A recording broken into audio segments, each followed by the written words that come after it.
Thomas Paine, Thomas Paine, Thomas Paine, Sam Adams, Sam Adams, Sam Adams, Benjamin Franklin, Benjamin Franklin, Benjamin Franklin. These men spoke up for what they thought was right. From their courage came such documents as the Declaration of Independence and the Constitution of the United States. From their willingness to speak what was sometimes unpopular but right, we enjoy such liberties as freedom of speech, the right to keep and bear arms, and freedom of religion. There are those who still wish to oppress our freedoms, and there are still patriots willing to stand up and defend life, liberty, and the pursuit of happiness. Men like Zeb Bell, who honor our founding fathers and what they stood for. It's now time for Zeb at the Ranch, speaking up and defending your freedoms. Brought to you by Magic Valley Les Schwab Tire Centers and all of the other great advertisers on the program. And now, Zeb Bell. This little notice came in, and I thought I would pass it along to you. A citizen writes, "The magic green hat is very powerful and political." And it says on the front of the green hat, United States Border Patrol. This man was visiting in Texas, and he said he needed to go to the emergency room. Not wanting to sit there for 5 hours, he put on his magic green hat. When he went to the ER, he noticed that 3/4 of the people got up and left. He guessed that they decided they weren't that sick after all. Well, it cut at least 3 hours off of his waiting time. He said that the hat also works at the Department of Motor Vehicles. It saved him 4 hours. At the laundromat, 3 minutes after entering, he had his choice of any machine, and some were still running. And you know what he said? It might also cut your waiting time at a grocery store. But he said, please do not try wearing the green hat at a fast food restaurant. When he wore his green hat that said U.S. Border Patrol, the whole crew ran out the back door, and he never got his order. Good morning, everybody. Here comes Kate Smith, and God bless America. Followed by a patriot with a Pledge of Allegiance. Call in.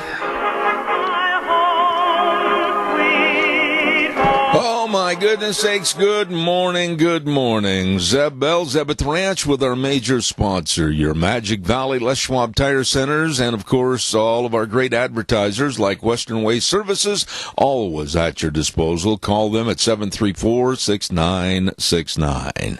Right now, without further ado, let's go to our Pledge of Allegiance. Good morning. Good morning, Zeb. How are you? It would be my honor. Well, please. To pledge allegiance to the flag of the United States of America and to the republic for which it stands, one nation under God, indivisible, with liberty and justice for all. Thank you very, very much for your pledge this morning. God bless you, and I hope you have a wonderful day, please. God bless you, and you have a great day. Thank you. Thank you. Wow. I feel, in some respects, very akin and attuned to what that lady was feeling a moment ago. And I'll explain why in just a few minutes. Last night was a highly charged evening, I think, for all Americans that are hoping and praying for the best. And we'll get into that in just a few moments. Ladies and gentlemen, it's time for the weather forecast real quick, and we want to thank our friends at Cheney Flooring and Home Design, 1228 Oakley Avenue in Burley. Look for that blue door. And they say that greens, the color green, is coming back from lime to emerald, but don't fret if you don't like the idea. Just add a little dose, like on your plates or your pillows at first. Green in your home, they say, at Cheney Flooring and Home Design, 1228 Oakley Avenue in Burley. And right now, here's Gina with the weather. Well, good morning, and looking for a warming trend and possibly some more moisture. Scotty Cameron sitting in with your Zeb at the Ranch weather forecast.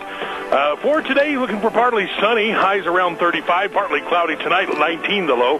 For tomorrow, partly sunny and a high of 41. Now, that warming trend going to be continuing through the weekend. As a matter of fact, looking for a high of 44 on Friday. Then for a slight chance of rain and snow, 46 the high on Saturday. Sunday, about a 60% chance of rain and snow and a high of 42. That's your Zeb of the Ranch weather forecast.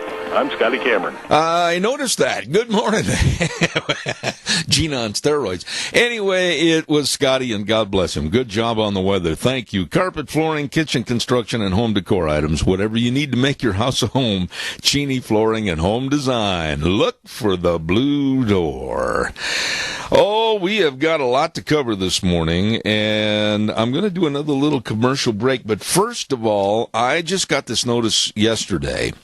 Coming up this Saturday, March 4th, and I did not know that Burley had a rugby team, and it's for boys and girls.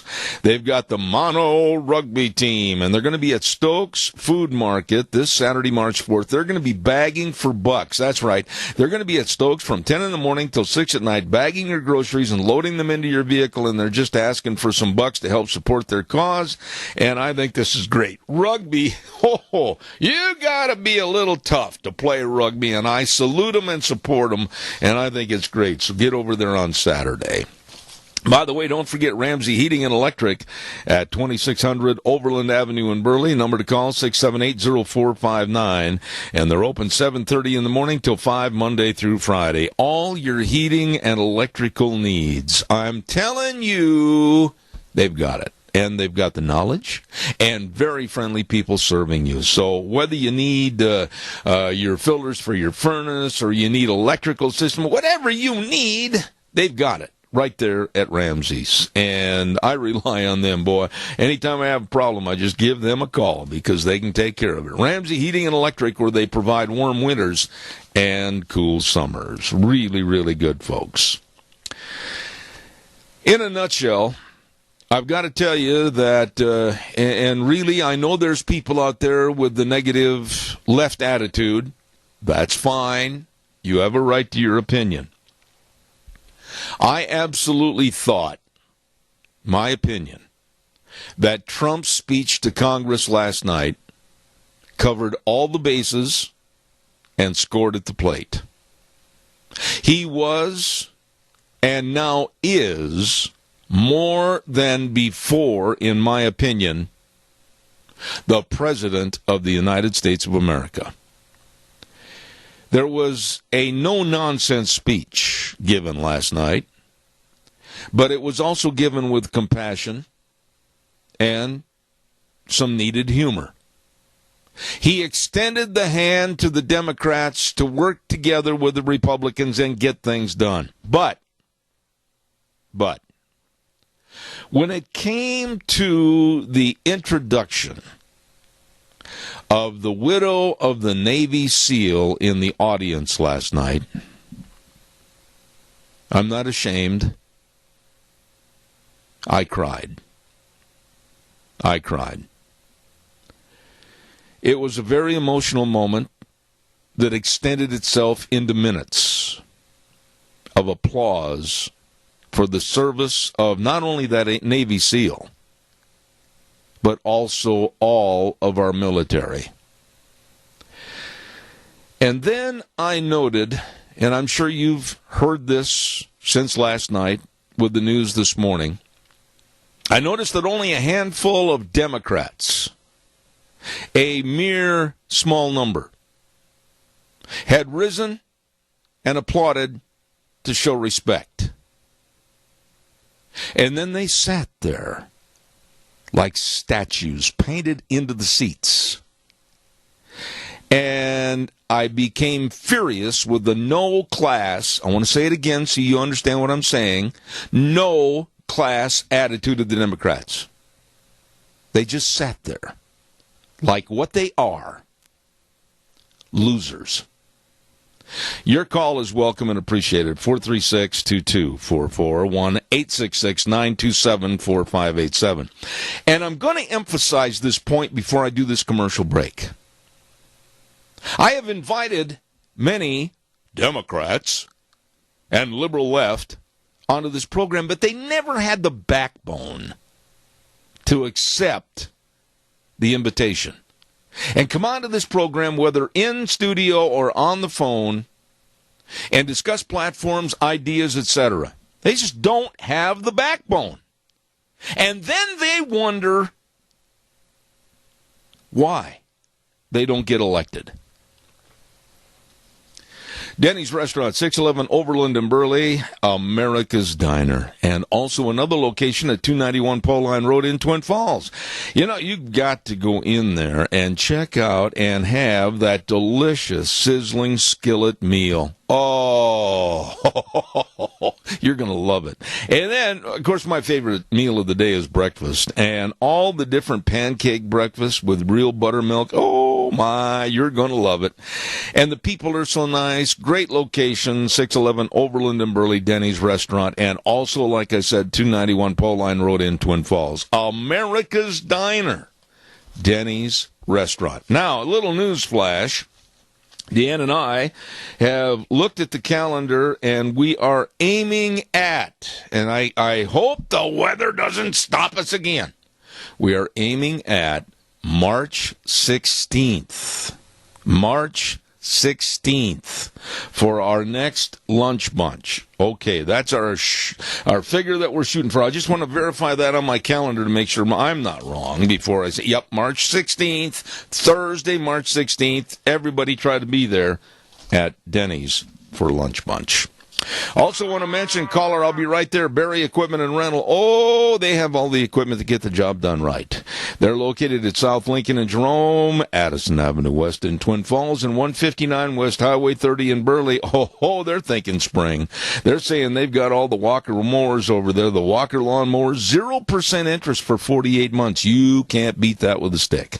And they've got all the Bobcat excavators. They have all the equipment you need to get the job done right. You better believe it. Barry Equipment and Rental, Jerome, Twin Falls, 159 West Highway 30 in Burley. Caller, thank you. Good morning. You're on the air. Well, good morning, Mr. Bell. You know, I don't understand the Democratic Party. When they put, or when Trump did his honor for Ryan and showed his wife, you know, I really wish I'd have been a patriot in the audience with a cattle prod. I'd have been like the little Energizer bunny. I'd have gone right behind every one of them and just give them the full shot. How disrespectful and un-American can you get? You know, Donna, it wasn't anything to do with partisan politics. You've seen Obama do this. You've seen George Bush Sr. and Jr. do this in their term of office, honor people up in the audience during the State of the Union message. And for the Democrats to sit on their hands and not stand up and everything, I found it to be so no class. You're right. You're right. And they should be chastised. I mean, they should be put all over the front page of the newspapers and the news channels and elected out of office. You know what was really funny, Donna? You know what was really humorous last night? Now, you know as well as I do, and caller number 2, don't go away, I'll be there in just a minute. You know as well as I do, Donna, that the president read the speech off of a teleprompter. That is not news. It's not anything brand new. It's happened with presidents in the past. And Obama couldn't go anywhere without a teleprompter. You know that. What was the first thing that was said last night when they started interviewing the Democrats? Well, he read the whole speech from a teleprompter. I thought, you phony people. Yeah, I'm right there with you, Zeb. You know, I'm so disgusted with both of our parties. There were some Republicans in there that weren't doing what they should be doing, too. But I think the Democrats have shown that we really need to start at the bottom and work our way clear up to the top. Get them out of office and put somebody in there that's going to help. I can't agree with you more. And by the way, it's good to hear from you. And just kind of you to me, nobody else has to hear this. Is George still sleeping? he just come in from feeding. Can you believe it? No! 9 o'clock. Oh, my goodness, miracles will never cease. Thank you so much. Have a good day. All right, bye-bye. Caller number 2, you're on the air. Go ahead, please. Darn, that was good to hear that George was still alive. I think the Democratic Party disgraced America. They are a disgrace to the American people with the way they acted last night. It just made my stomach turn over.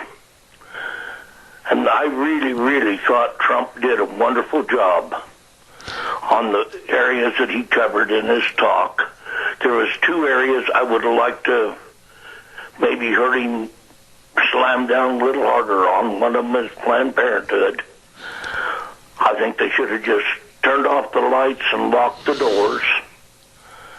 And the other one was the EPA. I think he went pretty light on them. But I realize that there's a lot of, people in there that can't be fired. It's going to have to be done slow. Yeah, but Jerry... It's just too bad we just can't shut that organization down. Jerry... and get rid of it. Jerry, just a minute, though, and you're a fair man. You are, and always have been, a fair man, and you understand that the president had to, and I know this for a fact, he took many paragraphs out of his speech last night because he wanted to keep it to no more than 60 minutes. So to criticize him for things that weren't in the speech, I think is unfair because he was trying to meet timelines and deadlines and not lose the network audiences, etc. And so I think you can't cover everything, but I thought what he did cover was absolutely great. I did too. And that's kind of what I said. I just wished there was a couple areas he would have added a little stronger talk about, but I understand you can't do that. Yeah. So I think I'm saying the same thing you are. Jerry, what was your... In my mind, I would like to hear the Planned Parenthood was gone. Yeah. It did not exist. It will not exist. It never existed. I know that can't happen. But I would sure like to think that. Well, I certainly appreciate your remarks on my program as always. And I got to tell you, Jerry, and just give me a short answer on this because I got to get a commercial in. But I felt really energized after that speech last night because I thought he reached across the aisle. I thought he had a speech that was no nonsense. I didn't detect at all any arrogance or me. I thought it was an excellent speech. I thought he was very fair, too. I just think the Democratic Party is a bunch of babies that's not going to go along with anything, anytime, anyhow. They don't care about America. They hate this country. I think every Democrat hates this country just from what you see there. It makes me sick to my stomach. I know there's Democratic people out here in Burley and all over the country that love America and would do anything in the world for it. Absolutely. But their representatives just do not show it. Jerry, thank you so much for your call. I appreciate it, buddy. Thank you. You bet. You have a wonderful day, and may the Lord bless you. All right. And every person in your audience. Thank you. Thank you, Jerry. A good friend. Thank you very much. What are your thoughts about the speech last night? I got to tell you something. When Trump announced that he's appointing a commission, and I'm paraphrasing here, please bear with me. He's appointing a commission to help families who have been victimized with violence by illegal aliens. I was just thrown back in my chair last night when I heard the rumblings, the grumblings, and even some smattering of boos from the Democrats. I mean, how in the world could they boo that? It was ridiculous. And I thought afterwards, after the speech was over, and naturally you get the rebuttals, and they had a former Kentucky governor last night give the Democratic rebuttal and railed about, this was nothing, it was a bad speech, and then they talked to the likes of Chuck Schumer, and and then Juan Williams. I'd hate to have that man on a desert island and the ship went down and I swam to shore and there he'd be. Good heavens. They were just absolutely trying to figure out what Trump said, and they said whatever he said, it was below average. Now, I sat there and listened to the entire speech, took notes on the entire speech, as did my wife sitting right next to me. And you did not have to be a mental genius to figure out what the speech said, what he was talking about, what he wanted to get done for America. And if those folks, meaning Schumer and Williams and the rest of the Democrats, couldn't figure it out, would somebody please send them a coloring book and let them kind of just color away the day because they're not smart enough to understand what was said? Good heavens. Burley Physical Therapy and Rehabilitation, 1263 Bennett Avenue, Suite 2 in Burley, 678-1191. They would like to help you get back to being you. Nick Greenwell and all the physical therapists, they know all the exercises. They know how to help you get back to feeling like yourself, and they've got that hydrotherapy pool absolutely excellent. I swear by that pool. It really, really helps with the treadmill on the bottom and everything. Oh, my. These are people that care. At Burley Physical Therapy and Rehabilitation, 1263 Bennett Avenue, Suite 2 in Burley. You call them at 678-1191. Really good folks. By the way, too, I want to remind you about our dear friends, and they are located at Mount Harrison Audiology and Hearing Aids, and I'm talking about Dr. Christine Pickup.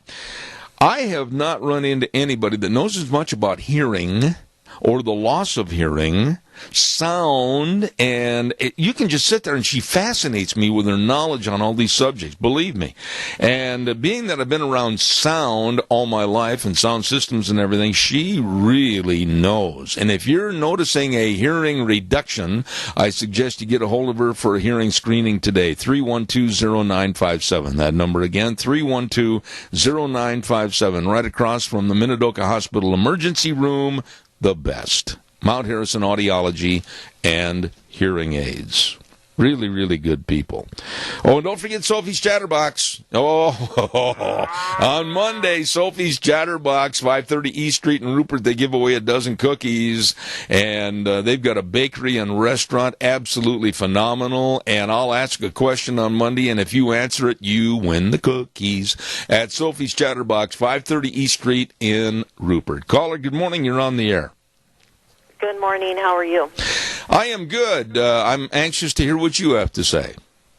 You know, if the Republicans showed that much disrespect for Obama, can you imagine what would come out in the papers and the news press? It would be terrible. Yeah. It would be the Republicans were disrespectful, just everything. And with the Democrats not standing up and how they all came in their white blouses, you know, they should be fired. They should not be in office. And with the father of that guy that was killed, he does not want to meet with Trump. He's mad at Trump. Something is going on there. Somebody had gotten a hold of him and had turned him against what's going on. It just didn't seem right. You know, let me interject something, ma'am, and I'm really glad you brought that case up about the SEAL that had been killed during a raid, and the blame for some stupid reason has been heaped upon the Trump administration and Trump personally. Let's remember, folks, that this raid was planned by the Obama administration, and the Obama administration carried it over through the auspices of the Trump administration when Trump took over office. It was not a raid that was planned by the Trump administration initially, but yet it seems like Trump's going to get all the blame. That's right. And isn't there somewhere that the Army, Navy, service, well, whoever, they're not supposed to give away everything they find out? Yes, absolutely. Aren't they supposed to have, like, some secrets they just keep to themselves? Oh, absolutely. So they know what's going on? Absolutely. And all I'm going to say about that situation, I absolutely have my heart go out to that father and that family. I mean this, ma'am, when I say this, because I have been blessed. I don't want to know, I don't ever want to know what it's like to lose a child of any age. But on the other hand, you have to sit and say, his son was involved in the service. His son was involved in a highly secret mission. And for anyone to turn around and point their fingers in disgust at now the current president of the United States, I think is very ill-founded. I agree with you. I just think everybody just needs to give President Trump a chance. He has not been in politics. He is a real man. And just give him a chance to do his thing. Amen. And may I say to you, you expressed yourself very, very clearly this morning, and I appreciate it. God bless you. Thank you. Thank you. Bye-bye. Thank you. Nice lady. What are your thoughts on that speech last night? Because when he talked about radical Islamic terrorists, and the reason I emphasize the words, because that's exactly what Trump did. And I appreciated that. No more hedging. No more trying to cover up. We are going to fight radical Islamic terrorists, and we are going to kill them. Caller, please stand by. I'll be right there. I want to remind you about a huge bull sale coming up this Saturday, and one of the best in the United States, and that's the Sheridan Ranch 22nd Annual Bull Sale this Saturday at 1 p.m. at the Burley Auction Yard. Lunch will be provided at noon. Guess who's cooking? Patty's cooking, and that's going to be good. And they've got over 85 bulls to sell, and these are Gelbvieh, Angus, and Balancer bulls, and absolutely the best for your herds. Check it out Saturday, the 22nd Annual Bull Sale from the Sheridan Ranch, Cordell and Patty Sheridan, this Saturday at 1 o'clock at the Burley Sale Yard. Don't miss it. Caller, good morning. You're on the air. Well, Zeb, I guarantee you this. The sheer will and leadership of Mr. Trump is so overwhelming, whether or not it's Lindsey Graham and McCain or the Democrats, Nancy Pelosi and whoever else, Schumer, is so overwhelming them that they just don't even really quite know exactly what to do with themselves. Yeah. And see, he is so determined. And I would, can you imagine going into his office and sitting down with him alone, let alone some of his cabinet members that are either on board with his purpose or they're done. Hey, Randy, I've got to ask you something real quick. You follow politics and you follow the news perhaps as much or better than anybody. Do you remember who Van Jones is? Oh, yeah, I was going to bring him up here. Okay. But you can go ahead and say it. Well, let me just throw this out. Van Jones, of course, has been a absolute liberal nitpicker against anything that goes on with conservatism, and he is now a CNN commentator. Randy, did you hear or read his response to Trump's speech last night? Yes, he praised it. May I take a moment? May I take a moment of your call, Randy, and just read this quickly? And caller number 2, stand by. I'll be right there for you. Here's what Van Jones, liberal CNN commentator, said about the speech, and I'm quoting. He, meaning Trump, became president of the United States in that moment, period. There are a lot of people who have a lot of reasons to be frustrated with him, to be fearful of him, to be mad at him. But that was one of the most extraordinary moments you have ever seen in American politics, period. Wow, Randy. What about that? Rachel Maddow praised him. See, this is the thing. What's happening is this. He is literally going to, you'll either come along and go along with the logic of his intent, or you will be left out in the cold, and you will no longer matter at all. Because politics, society in America are changing as we see it. Leadership is taking hold, and these people know that they have gotten, these people that are opposed to him, they're saying, well, we better either get on board or we're going to be out in the cold. Last night, he quietly kicked the hell out of the competition. I agree with you, Randy. Thank you very much for your call. I got another one waiting. Thank you. Caller, good morning. You're on the air. Good morning, sir. Hi, Doug. Hey, that was a great speech last night. And how disrespectful of the left. I mean, they just showed their true colors last night to me. And if I was in a Democrat state and I heard that speech and I seen what they did, definitely they are going to be in the unemployment line. There was nothing. What they wore reminded me of the Ku Klux Klan. You know, and I'm going to tell you this right now, and it's amazing that you would bring that up, but I was on the phone this morning with a good friend of mine back in Washington, D.C., that works for some of the political think tanks. And the word around Washington, D.C. this morning was, by the wearing of the white at that speech last night, many people commented that it did look like they were all supporting the Ku Klux Klan. You're not the only one that came up with that by far. Well, yeah, and I seen that, and I thought, how appropriate. That's hitting the nail right on the head. And where the left has always been for like the black people in the inner cities and stuff like that, for them not to stand up and show any respect to that man that lost his son. You know, I sat there, and I've seen that gentleman, this black gentleman from California. I've seen him on the news many times.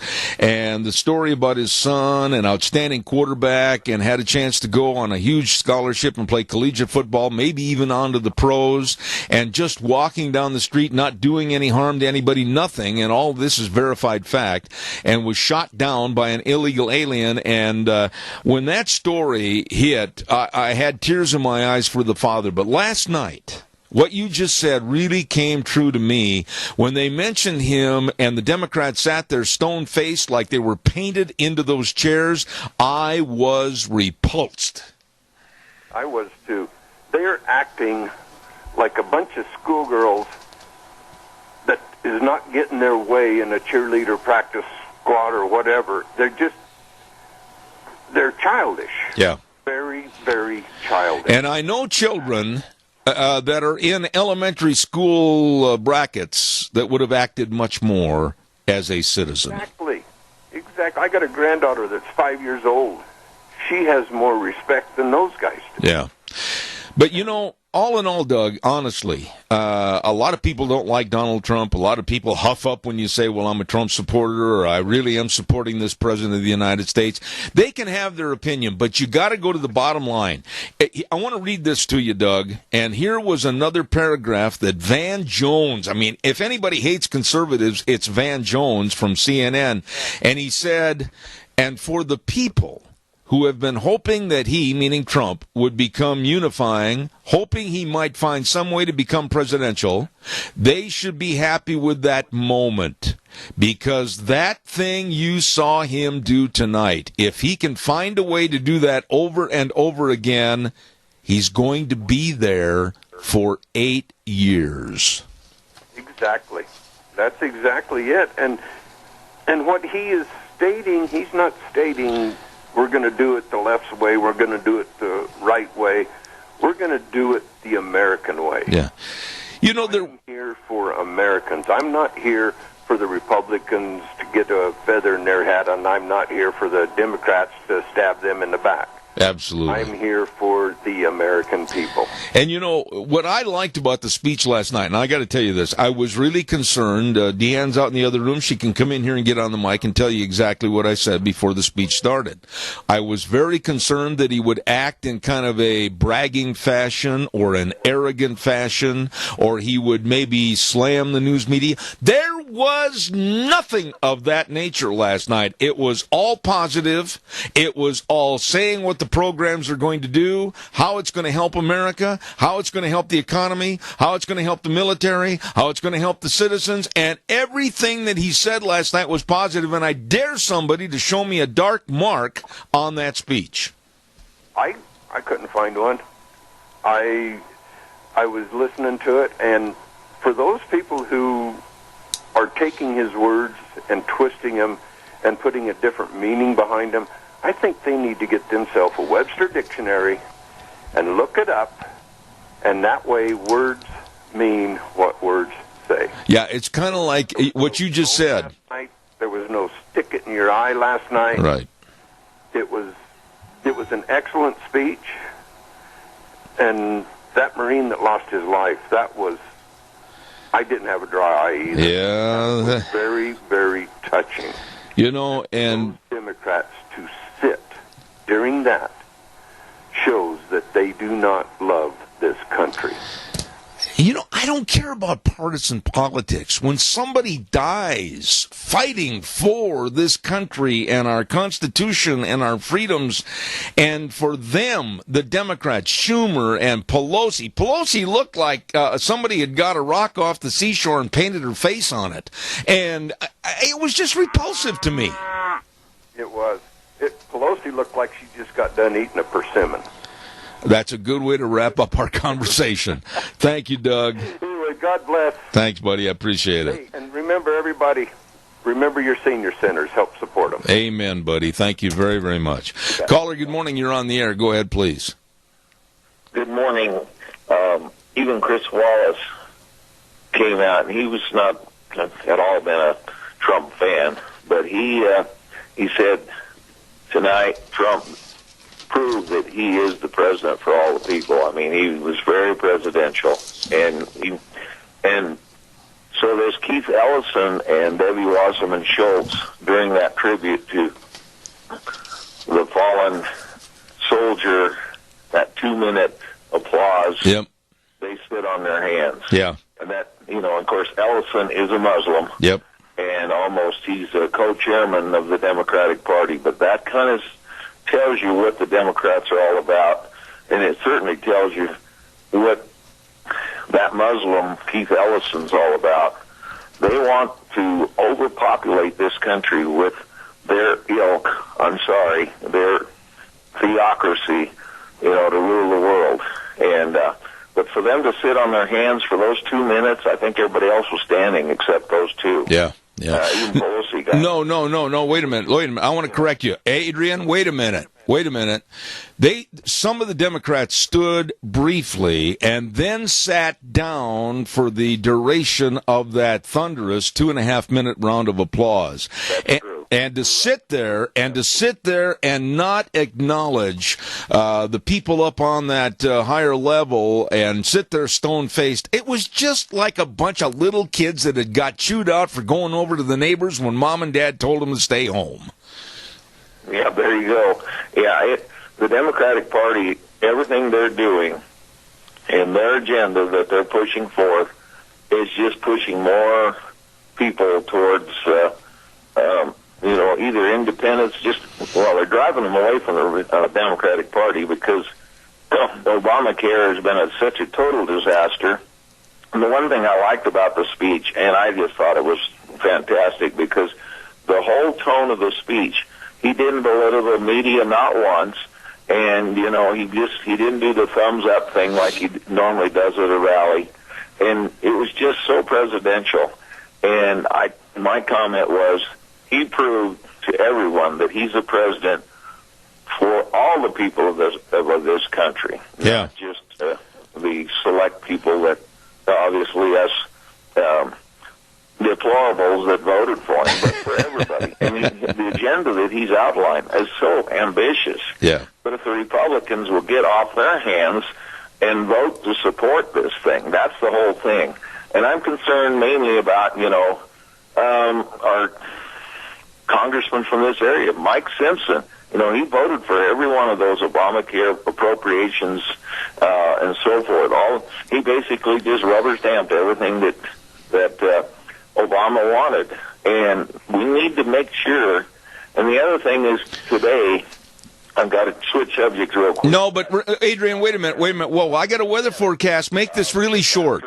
Make it short. To get on the phone to Senator Anthem and other senators in this area that are going to be voting on Idaho's call for a constitutional convention. I know they are. So, and Wyoming just passed it. They only need 5 more states, and we will have a convention, and it will likely be a disaster. Okay, that happens. I've got them coming on the air. And get that stopped. Adrian, I've got him coming on the air at 9:30 this morning. I have talked to, and I'm telling you something that nobody else knows about yet. I'll share some information with you early. I've talked to Senator Anthony. I've told them my fears and my absolute disdain for this meeting, this constitutional convention, and listen in at 9:30. I've got to go right now, so thank you very much, Adrian. I appreciate it. Yeah, well, thank you. Anyway, we've got a president for all the people. We need to get behind him. We need to get support his agenda, and especially Simpson's got to get on board as well. And all right. He hasn't been. Thank you. Thank you very much. Weather forecast, and then some more calls about the speech last night. I thought it was great. I thought it was something America needed and has needed for 8 years. I'd like to have your thoughts. Don't forget the weather right now brought to you by our friends at the Urgent Cares. Riverview Urgent Care, 382 North Overland and Burley. Twin Falls Urgent Care, 2392 Addison Avenue East in Twin. And Jerome Urgent Care, 133 West Avenue A in Jerome. Kyle James and all of his people are absolutely excellent. Minor emergencies, major care. I suggest whether it's a sprain or whether it's a cut or strep throat, flu, or whatever, you get in there, they can help you. The Urgent Cares. Here's the weather. Where's the weather, Wheels? Good morning, and looking for a warming trend and possibly some more moisture. Scotty Cameron sitting in with your Zeb at the Ranch weather forecast. For today, looking for partly sunny, highs around 35, partly cloudy tonight, 19 the low. For tomorrow, partly sunny and a high of 41. Now, that warming trend going to be continuing through the weekend. As a matter of fact, looking for a high of 44 on Friday. Then for a slight chance of rain and snow, 46 the high on Saturday. Sunday, about a 60% chance of rain and snow and a high of 42. That's your Zeb at the Ranch weather forecast. I'm Scotty Cameron. And brought to you by the Urgent Cares. Riverview Urgent Care in Burley, Twin Falls Urgent Care at Twin Falls, and Jerome Urgent Care in Jerome. Minor emergencies, major care. Good morning, caller. You're on the air.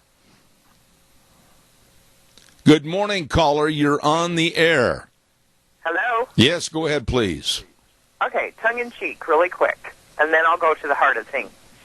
If Obama got to take credit for killing Osama bin Laden, even though he had nothing to do with it, then of course the Democrats think that Trump should take credit for the raid that killed Ryan. Okay, now to Ryan. That speech was awesome, and I'm still emotionally... Yeah, you said you cried. I did. You know, let me jump in and help you a little bit because it meant a lot to a lot of people. And please do not take this that I'm trying to overshadow your remarks. But sometimes when you have an emotional issue, I always look for some assistance from somebody else up on the podium.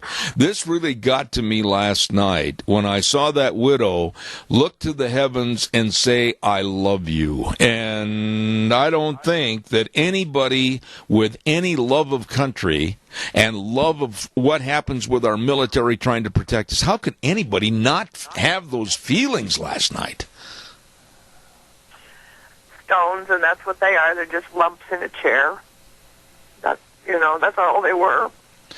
I'm the one that said the pledge this morning, and that, I didn't make it through that one. Well, don't apologize, because absolutely, I wish I could put my arm around you and just say, God bless you, and I mean it, but thank you for your thoughts. She's a nice lady, very nice lady. Partisan politics doesn't mean anything. If you're a Republican or if you're a Democrat, Adrian said this a minute ago, or independent, how in the world can you sit there and play partisan politics when you're talking about a person that gave their life for our country? How can you be proud of doing that? If you're a female, how can you put your makeup on this morning and look yourself in the mirror? If you're a gentleman, with the Democrats, how can you shave and look yourself in the mirror for acting in such a spoiled, brattish manner? I remember, not that long ago, a person that used to work for K-Bar criticized me and said, well, you got to be really careful on your talk show. You don't want to offend the Democrats. You don't want to offend anybody. You want to just remain neutral. No. Neutral talk show hosts, most of them have gone by the wayside. I'm very proud of my opinion. I'm very proud to have the callers that I do have on my program so they can express their opinion. But I've also given the audience and the microphone to those on the other side so we can have a, hopefully, adult conversation about their stance on various issues, but they won't call. They would rather send me nasty emails after the program's over or call an unknown number, unknown name, and chew me out. That's the kind of backbone, be that as it is, that they have. I invited some of the heads of the Democratic Party on this program a couple of years ago. They hung up the phone on me. And then I'm supposed to have respect for their party and their platform, and then last night looking at that on television? No. I will continue to chase them like a dog after a car. Because I found what they did last night to be, in a word, disgusting. Calls are welcome, 436-2244, 1-866-927-4587. I really don't care if they walked in there and they had a big D on their forehead for Democrat, or if the Republicans walked in there with a big R, or the Independents, or whatever. When you talk about people that have given their lives to protect your family and my family and you and me and our United States of America, who in the heck cares about partisan politics? Calls are welcome, 436-2244, 1-866-927-4587. Great big, and I love the thinking here, from our Magic Valley Les Schwab Tire Center's spring tire sale. I am going to emphasize those words again. Spring tire sale. This is March 1, and yours truly, I'm not going to think anything about snow. I'm not going to think any more about cold. I'm not going to think any more about wearing long johns and having to button up with 37 sweatshirts and a coat. I'm thinking the spring tire sale going on at your Magic Valley Les Schwab Tire Centers. Absolutely. They've got tires for your cars, your pickups, your SUVs, your horse trailer, your boat trailers. Yes, I'm thinking that far ahead. And they want to serve you during this big spring tire sale. Doing the right thing matters at your Magic Valley Les Schwab Tire Centers. Lane and Rupert, Dave on Blue Lakes and Twin, Mike and Buell, Mike and Jerome, the Twist family and Paul, Daniel on Poline in Twin Falls, and my buddy Randy on Overland and Burley, the best. Your Magic Valley Les Schwab Tire Centers. Caller, good morning. You're on the air. Talk to me, caller. Oh, good morning, Zeb. You know, even the Trump haters should be thankful that Hillary Clinton did not get in, for the simple reason why this entire country would be a sanctuary country. Yeah. And it wouldn't be 2 or 3 years down the road would this country be so easy to take over by the drug cartels and the terrorists. Oh, I agree with you, but right now I don't want to play partisan politics. All I want to do is see options that are on the table succeed for the benefit of America and all of its citizens. Everything that Trump said last night, honestly, I agree with. We've got to do certain things to protect us. We've got to do certain things to help our economy. We've got to do certain things to help our social engineering as far as helping our cities, etc. We got to work. Well, these Democrats that were there last night, I was really upset over them. They sat there like a bunch of mushrooms, like this country didn't have any problems at all. They were so filled with hate. And looking at Pelosi and Schumer, I was ready to throw my shoes at the TV. Well, I'm glad you didn't, because they're not worth the cost of a brand new television set. That's right. All right. I am proud of that speech last night. I was too. Thank you. Tony, God bless you and Mary. Thank you so much. Really, really good folks. This next hour, we're going to be talking to Dave Bego. Now, Dave is a personal friend to the Vice President of the United States, Mike Pence, and it's going to be kind of interesting to see what Dave's thoughts and concepts on the speech were. And I know we're going to try to cover a lot of ground, maybe that we've already covered in the first hour, but I think it'll be interesting from a big businessman's opinion, Dave Bego, in Indianapolis, Indiana. Then at 9:30, I'm going to be talking to Senator Kelly Anthon about this balanced budget amendment. I'm sorry. I'll tell you right up front.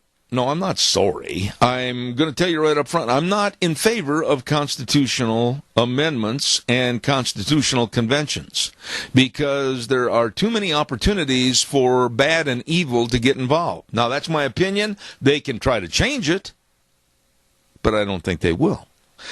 We're going to be back in just a couple of minutes. I'm going to turn it over to Wheels, and he's going to take us to CBS News. And then I'll be back with more. You have a great day. Zeb at the Ranch, don't go away.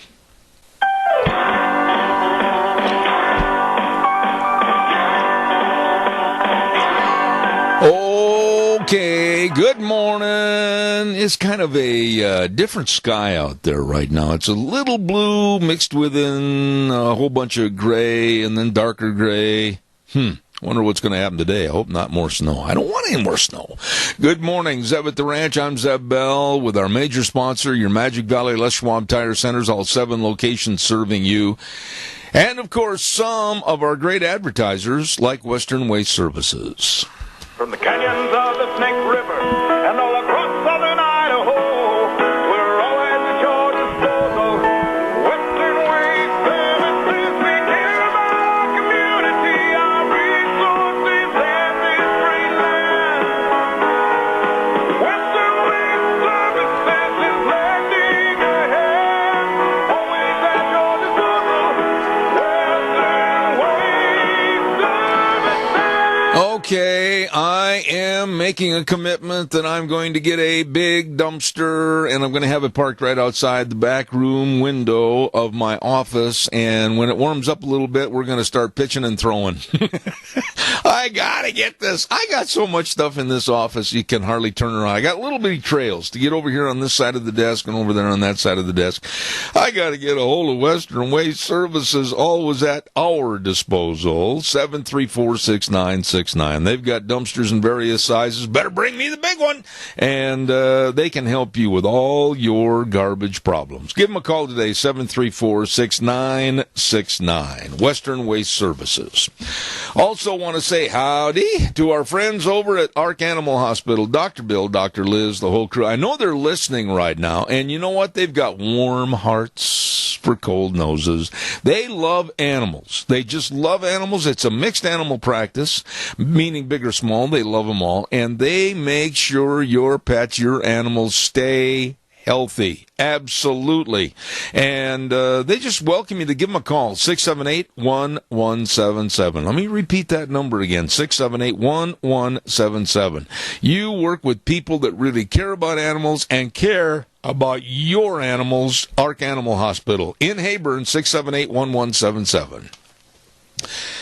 I cannot wait to get this man's comments this morning. He's a very dear friend of mine in Indianapolis, Indiana, as I knocked the microphone over and almost had it end up on the floor. Good morning, Dave Bego. How are you, my friend? I'm doing good, Zeb. Good morning to you, too. Okay, I'm not going to beat around the bush. I thought, and I'll tell you my thoughts. If you want to criticize me, feel free to do so. I thought that speech last night jump-started the entire presidency for Donald Trump in an extremely positive way. What are your thoughts? No, I agree with you, and I've heard that from a lot of people I've already spoken to today, and people I've gotten emails from that, he was very smooth and professional about it, which, I've been talking about for a long time, that he needs to do that, and you could tell he was using teleprompters, but that's okay. I mean, he got the word out, and he hit the points he needed to hit, and, he recognize people that need to be recognized and our fallen soldier and all those things. And I thought he did a great job, and I thought it was interesting. The Democrats, I think they got their had a hissy fit because he did such a good job. As soon as he was done, they all just piled out of there. Yeah, that wasn't the first sign of rudeness last night. I mean, when he said "God bless America" to wrap up his speech last evening, it was like all of a sudden a mass exodus. The Democrats jumped to their feet, ran to the exits. They didn't want to be associated or seen on the cameras as potentially having to shake Trump's hand. By the way, I want to mention this to you. When he walked into the House chambers last night, did you notice, and I didn't catch the name of the man, a black gentleman standing there with a suit on the Democratic side of the aisle, Trump walked over and extended his hand, and the man looked away. No, I didn't see that, but I'm not surprised. I think the Democratic Party needs to wake up and understands that you're not successful by going out and attacking other people and ignoring them and not being willing to sit down and talk through things. And it's kind of their way or the highway. And this is really because of the far left influence on the Democratic Party over the past 15 to 20 years. Dave, when President Trump announced last night, I'm just nitpicking here this morning because I was mad last night. I thought the speech was an all-encompassing speech. It was not a partisan speech. It was a non-partisan speech. It was a speech to draw America together, to work hard, to be better, and succeed. How could anybody, after that speech was over, like Schumer and especially Juan Williams, nitpick this speech and say it was below average? How? Tell me. Because, Zeb, again, it's what they do, it's their tactics, their agenda, and again, I've been through this stuff. I haven't been in politics, but I've been through this stuff when the SEIU attacked me, and they did the same things. And the people that supported them and they were using for their agenda, like the clergy and other politicians, it was the same thing when I met with them, and they tried to come after me and do this stuff, and I just refused to let them do it. I kept exposing their tactics, and it's kind of like Juan Williams on Fox. I wish that Bill O'Reilly and some of those would hold his feet to the fire, and really make him explain and dig into the details of what he's talking about. But they don't. They just kind of let him do his generalities and move on. But you had to admit, Dave, I followed this thing all night last night, and then I got up at 4 o'clock this morning, and I started, thanks to my lovely bride, we started gathering comments from all over the United States, and the one that blew me away the most was the one that was made by very liberal CNN commentator Van Jones. You know Van, don't you? I know he is. Okay. Can I read this to you, or have you already read his comments about the speech last night? No, go ahead. Listen to this and then give me your thoughts. I'm quoting now Van Jones of CNN. He's talking about Donald Trump. He said, quote, "He became president of the United States in that moment, period. There are a lot of people who have a lot of reasons to be frustrated with him, to be fearful of him, and to be mad at him. But that was one of the most extraordinary moments you have ever seen in American politics, period. And for the people who have been hoping that he would become unifying, hoping that he might find some way to be presidential, they should be happy with that moment. For people who have been hoping that he would remain a divisive cartoon, which he often finds a way to do, they should begin to become a little bit worried tonight, because that thing you just saw him do, if he can find a way to do that over and over again, he's going to be there for 8 years. Your comments? Well, and I think he's right, and I've heard that. I've had some people I know here in Indiana text me this morning or sent me emails saying that he finally was presidential, and that's what I'm hearing a lot of, and I agree. And again, Zeb, as I've said on your show many times, he has to become more professional at it. He has to become more soft-spoken, not so much off the cuff, and if he's really going to get people on his side, because when people go off on off the chart on some of these things, like he tends to do sometimes in his tweets and his comments, all he does is scare people and get them against him, and you can't do that. They have to take a step back and realize, he is a smart man. He's trying to do the right thing. I think he's somebody I can trust and work with, and they feel good about him. And I think he made a big step in that direction last night. There's another author with a book, and when that speech was being made last night, just to let you know that I have read your books and highlighted some things I really enjoyed.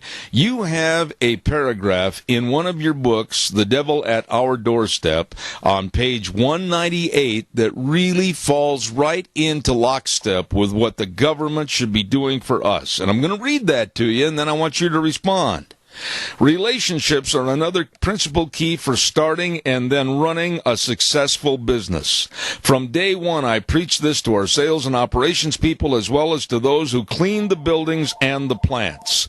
Our customers are the real bosses, and we work for them, not the other way around. In effect, customers are the ones who truly sign our paychecks. Thus, we need to listen to their concerns and listen again, and then attempt to fulfill their needs every day on a quality basis with a sense of urgency.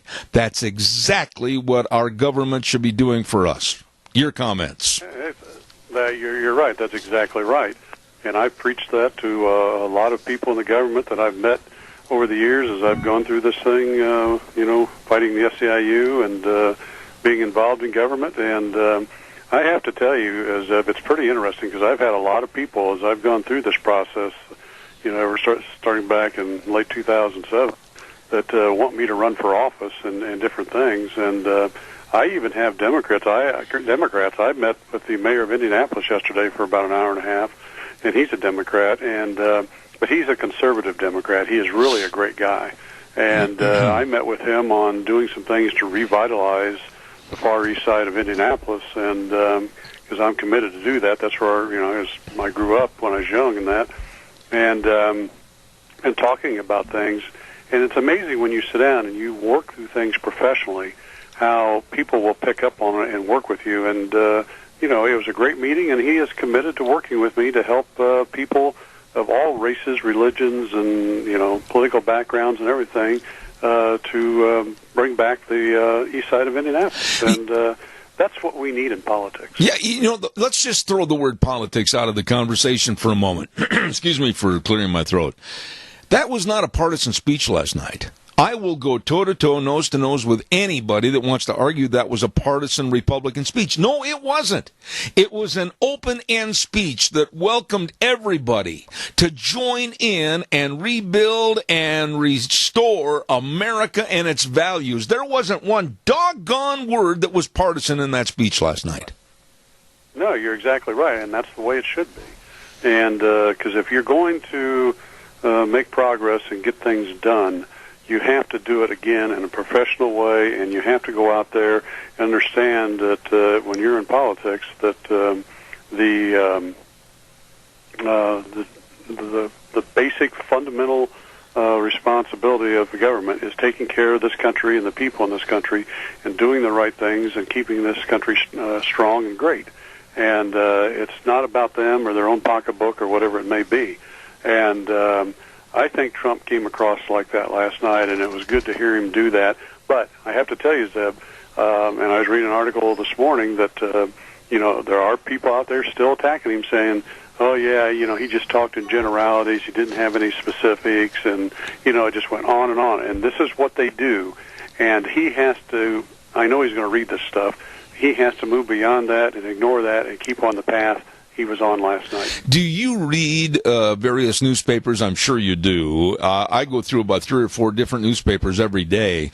But in the USA Today yesterday morning edition, they had a headline on the opinion page that read, "Impeach Trump," or "Make a deal with him."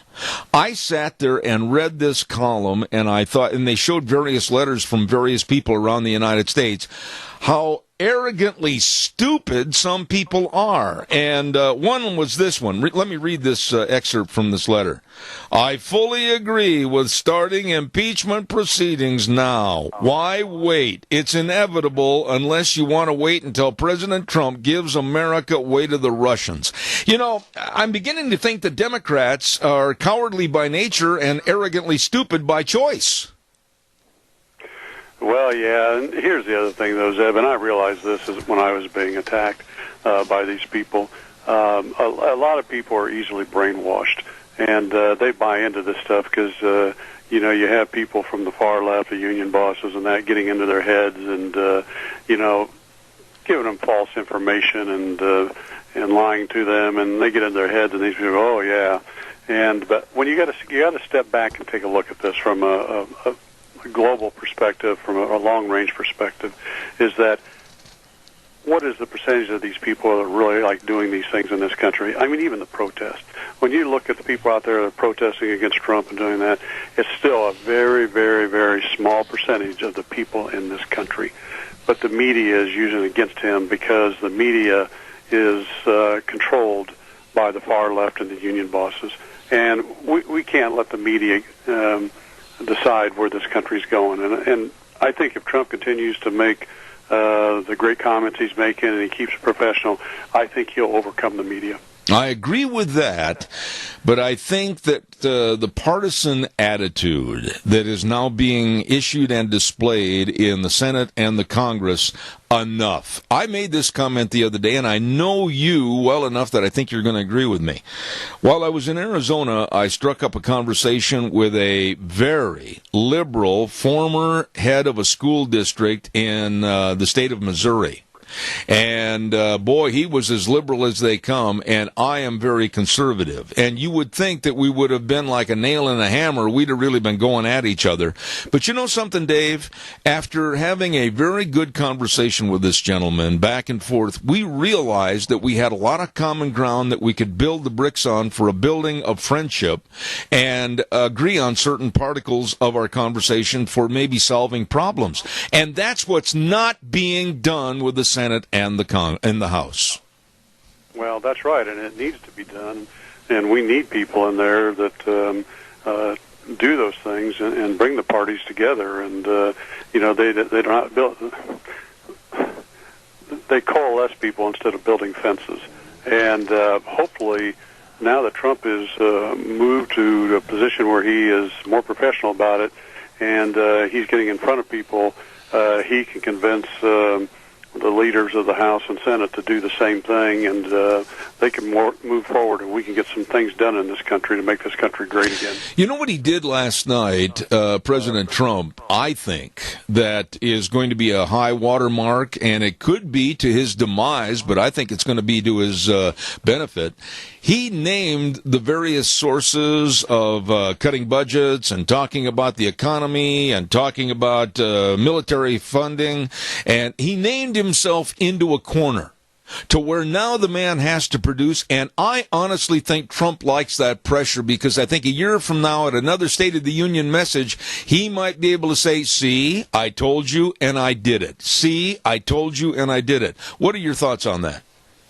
Well, I think he will too, and I think that's part of his program. And you know, I think again, we needed a businessman in office that understands how to go in and get things done and how to balance budgets. And you know, these people in the press that are attacking that, they don't have a clue themselves. They're out there to attack him. And but I'll say another thing too, Zeb, is I'm encouraged by the fact that I think I've told you I gave him my book and asked him to read my blogs and that, and I think he has gone back and done that because it's things that he's talking about doing, like on Obamacare, to help offset the problems with Obamacare, like opening up the state borders to competition so that we get more health care across there, and we get businesses competing against each other, and they do things better and more efficiently and cost efficient and stuff like that. And he's even playing down the wall. But I don't know if you noticed, they say, well, there might be a little bit of a wall, but not a big one. He's even talked about having our military involved, which is another thing I had in one of my my blog. So I'm hoping, and I'm not saying it, and I'm not patting myself on the back, but I'm hoping behind the scenes I'm helping get into his head a little bit. You know, and I believe you are. And it's going to take a lot of people to help. You know, no president is an island unto himself. You have to have and surround yourself with people that are knowledgeable, people that are forceful enough to say, wait a minute, Donald, that's not the way you should do this. All the times that you center yourself with yes people, that is an administration or a business that's going to fail. Yep, that's right. And I think, again, I thought it was a big positive first step last night, and I hope he continues in this direction, and I hope he gets the House and Senate behind him and the leaders of the Republican Party behind him, and they go out and they start developing these relationships like you talked about in my book when you read that, because it's all about relationships. No matter what you do, you got to develop relationships if you're going to move forward and accomplish things. C. Beagle, I read your book. I even remembered that passage, and I knew where to find it. I think I get an A from your class. Are you there? Yeah. Okay. We have a caller with a quick question. I've only got 2 minutes left. Go ahead. You're on the air. Well, this is the thing. We went from what we would call the intentional ineptness, literally, of Obama, or the intentional destruction, whatever suited him on that day, because that's how he was. He was as inconsistent as you can imagine, and ineffective. And now we've got a man who is so serious about doing the right thing, but doing it in a business sense, that the people that are ignoring him are doing it at their own risk. And you see, like I've said so many times before on this program, his effectiveness will mean results, and the people will see this and see that he is sincere, and this will change the dynamic of the presidency for the distant future, because he is doing it differently than anybody else that I've ever seen in my lifetime. I'll hang up. All right, and respond quickly, Dave, please. Well, he's exactly right, but it's not going to be the easy path, because the far left are going to continue the attacks. We're going to see more protests. We're going to see more articles and things come out against him, and because this is what they do. But again, I'll say this, and again, I've said this before. I sound like a broken record. You have to stay on path, and you have to stay professional, and just continue to expose these people for who they really are and for their lies and misinformation. As you continue to do that, they will drop into the background, and he can proceed ahead and be a very, very successful president. Boy, this time this week went by way too fast. Dave Bego, Indianapolis, Indiana. God bless you, man. Spring training's in effect. The Cubs are going to do it again this year. Have a great week. Thanks, and you have a great week, too. All right, take care. Thank you. Good friend, Dave Bego, Indianapolis, Indiana. Thank you, sir.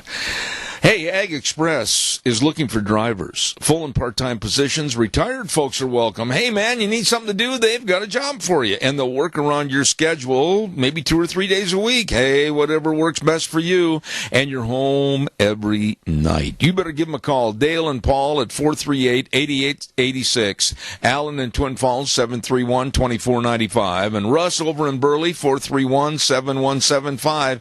Ag Express, a lot of benefits, great vacation plans. You better call them today, Ag Express. Tell them Zeb sent you. And also, too, I want to remind you about our dear friends, and I've got to get Joel back on our program here in the next couple of days, and that's, of course, Hanson Mortuary at 710 6th Street in Rupert. You know, last night during the speech and talking about the devastation that sets upon a family when they lose a loved one and all that has to be done, etc. And it brought to mind people that are there to help you and take care of all the arrangements, like Hanson Mortuary at 710 6th Street in Rupert. Joel Heward, his family, and his staff, always there with the highest ethical standards with unquestioned integrity. Please call them at 436-5636. That number again, 436-5636. Hanson Mortuary in Rupert, serving you. In just a few moments, we're going to have our legislative update with Senator Kelly Anthon, so stand by for that. But right now, real quick, I want to remind you, too, about Let's Ride. I got to get a hold of Nick over there today. Later on, I got to talk to him. He's the one that got me into four-wheelers. He's the one that said, hey, these are fun, you better try it, and absolutely, this is where the fun is sold.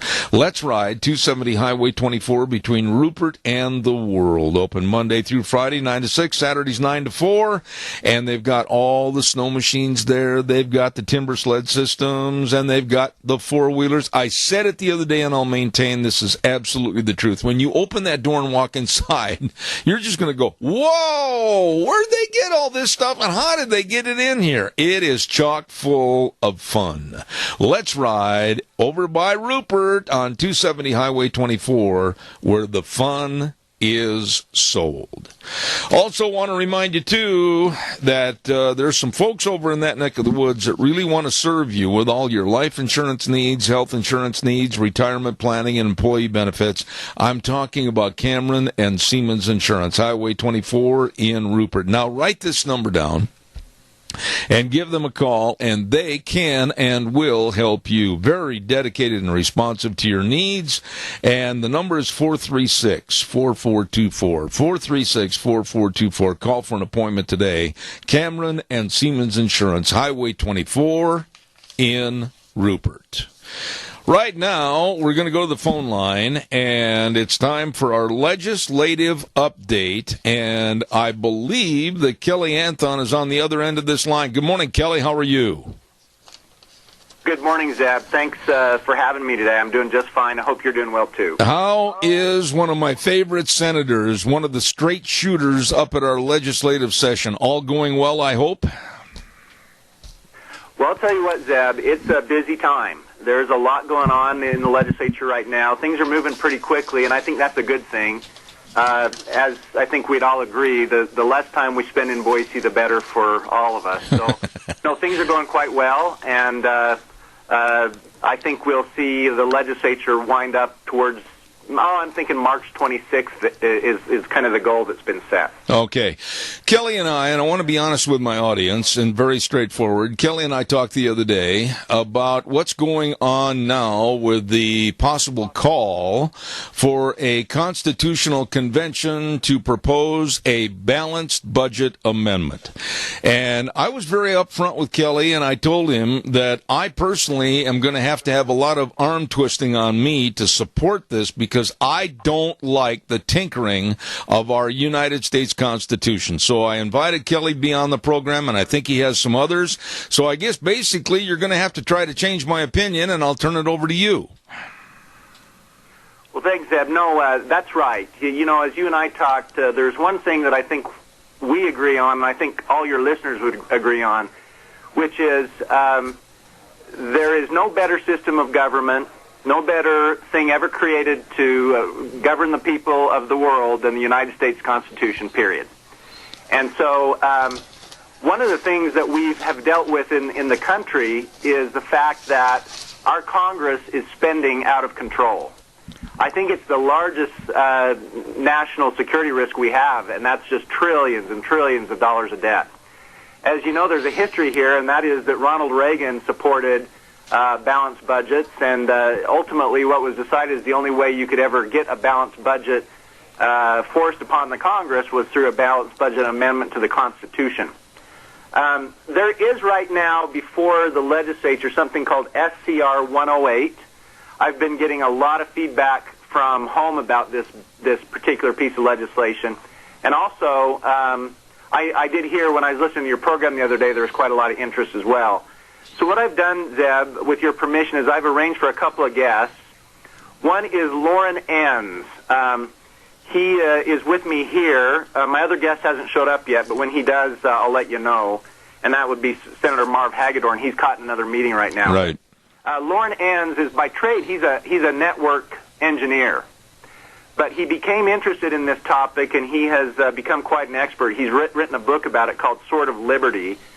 And he's also been named a policy advisor for the Heartland Institute on this Article 5 Constitutional Convention issue. So with that, I'll introduce him and let him kind of visit with you about this and take your questions, Zeb. All right, very good. Good morning, Mr. Enns. How are you today?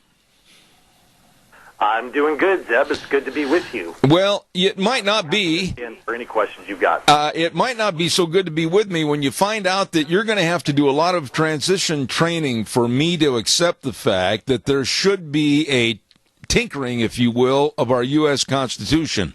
Why are you in favor and supporting SCR 108? We're part of the national group called the Balanced Budget Amendment Task Force. In 2010, we picked up where Ronald Reagan left office in 1989.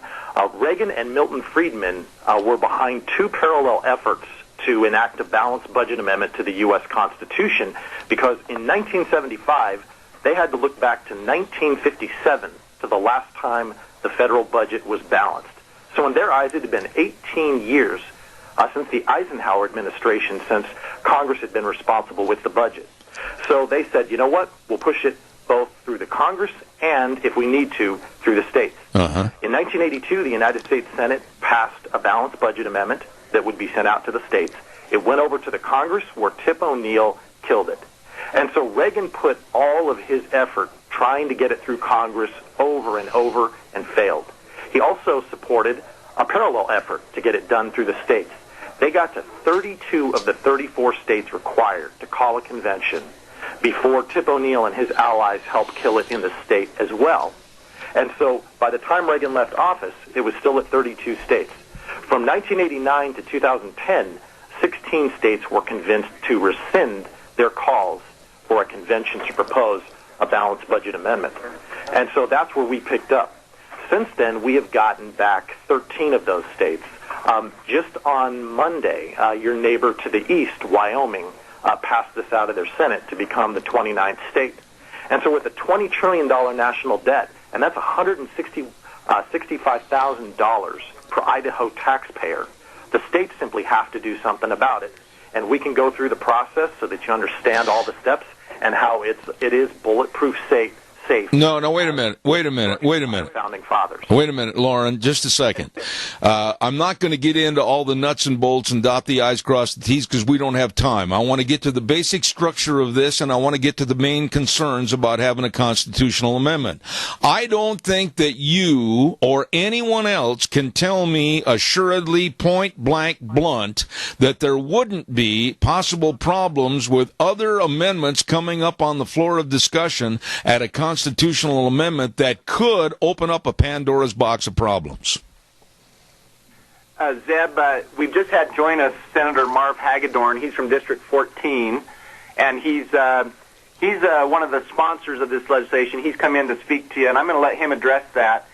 Just so you know a little bit about him, he's a member of the State Affairs Committee that's been working on this particular legislation. He's also a candidate for lieutenant governor, so I think it's good for you to hear a little bit from him. All right, let's get him on the air, and I'll see. One of the things, and that's a great question, because that's the concern that was brought up 4 years ago when I first brought this bill up. And listening to all of those concerns, we needed to have an answer for that. And so 4 years ago, I started with about 100 other legislators from around the nation in a group that we ended up calling the Assembly of State Legislatures, where we had from 33 different states, we have set up a process, and we have an approved set of rules that only the states have agreed upon. And there's absolutely the possibility that when Congress makes the call for a convention of states, that those rules might not be adopted. However, it takes 26 states, or a majority of the people in a convention, the majority of the delegates, to adopt a set of rules. Rules that have been created by and approved by 33 delegates from the states, and these were bipartisan delegates. I would suggest that it's much more likely that because the states themselves have created this set of rules, 33 of them, in fact, getting that 26-state majority is going to be much easier to adopt that set of rules And that set of rules is one state, one vote, and a single subject convention. Okay, now, Marv, I don't want to get into too much of the all the papers and the whereases and the theretofores, because that's boring to the audience, and I don't have time. I just want to state my case that what are you going to do with states like California, Oregon, Illinois, and New York, states that absolutely are mavericks when it comes to taking federal money and disavowing federal law? How are you going to try to keep them under a proposed balanced budget amendment? Another good question. In fact, we had a lot of folks that testified that they were afraid that they were going to lose their share of money should the federal government be required to balance the budget. And their testimony was basically, we don't want a balanced budget, which I don't agree with. A balanced budget amendment is going to have to be drafted in such a way that it's going to have to be phased in. We can't drop the ball on Congress to say next year in 2018 you got to balance your budget. That's impossible to do. But there's got to be, those things have got to be taken into consideration when the Convention of States draft that petition or that amendment. Okay, but Marv, aren't you really, in some essence, and tell me I'm naive and wrong on this, I've got big shoulders, but aren't you really kind of preaching to the choir here with the state of Idaho, because we already adhere to the same standards that you're trying to get with a constitutional amendment? And that's why it surprises me that we have so many Idahoans that are afraid of a balanced budget amendment. It's what we do in Idaho every year. Okay. And asking Congress to live within their means, I'm surprised that we have so many people that are concerned about that. Well, I guess I understand what you're saying, Marv, but I am very afraid of a document that's almost 250 years old being tinkered with and manipulated and possibly like a dog biting out a piece of the tire. I don't know if I want that to happen, and that's where my trepidations come in. I completely agree with you, Zeb. I spent 20 years in the Navy. I've taken the oath to protect our Constitution for 31 years now. I have worked on this and studied this for many, many, many years. If I felt that our Second Amendment, our First Amendment, our Constitution were at risk, I wouldn't be running this bill.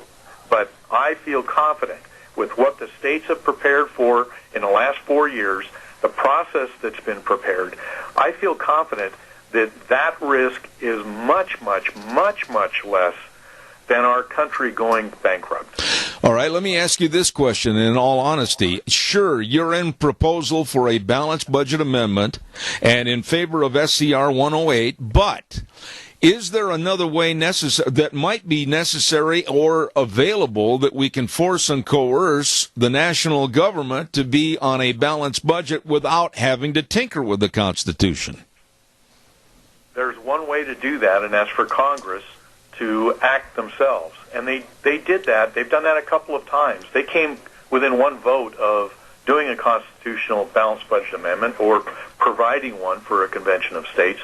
They've also passed bills. Graham-Rugman was one example that limited what they could do. But then they used their own rules and modified their rules and exempted themselves from those statutes. So our Congress is not incented to balance their budget. The conservatives have owned Congress now for 2 years, and they don't need the president's signature to propose a balanced budget amendment. Yet they've not taken any actions to do that. What about, Marv, I'm going to call you by your first name. I think I'm older than you are anyway. What about other states and other attitudes in other states about this potentiality of a constitutional convention? The vast majority of states have already passed the balanced budget amendment and gotten by that concern. Okay. And so are we... This is Lauren. Can I jump in real quick? Yeah, go ahead, Lauren. Thank you. We have as safeguards, we have 33 Republican state legislatures that will show up at this convention, and they will control the convention because you have to have a majority of 26 states to control the action. And even if you did voting by population, that's another worry. It wouldn't matter. If you go by the Electoral College, when you control 33 states, you will have a vote, I believe, of 332 to 154, Republican to Democrat. So even if you do it by the Electoral College, you actually have a 2-to-1 majority when it comes to the Republican versus Democrat vote. Now, let's say that Republicans that are in control of this convention, 33 Republican states, I don't know how that could ever happen, but let's say they lost their mind and they proposed a repeal of the Second Amendment. Then that has to go to Congress. Congress looks at that amendment and says, you know what, that wasn't authorized by the 34 state applications that called the convention. So then Congress could just simply throw that amendment in the trash. But let's say the Republican Congress loses its mind and sends a repeal of the Second Amendment, which none of them would support, out to the states. That's when it's all over. You have to get 38 of those states to ratify that. And with 33 Republican states, there's no way that happens. There's 13 Democrat states, and I would argue that only maybe 4 or 5 Democrat states would actually repeal the Second Amendment. Remember, Bernie Sanders was a strong Second Amendment guy. He's from Vermont. The Vermont legislature just legalized carrying concealed weapons without a permit. So a lot of those smaller northeastern states are very, very protective of the Second Amendment. So you send a repeal of the Second Amendment out to the states, you wouldn't get more than 10 states to ratify that. And that's ultimately the protection our founders placed and why it really doesn't matter what happens at a convention.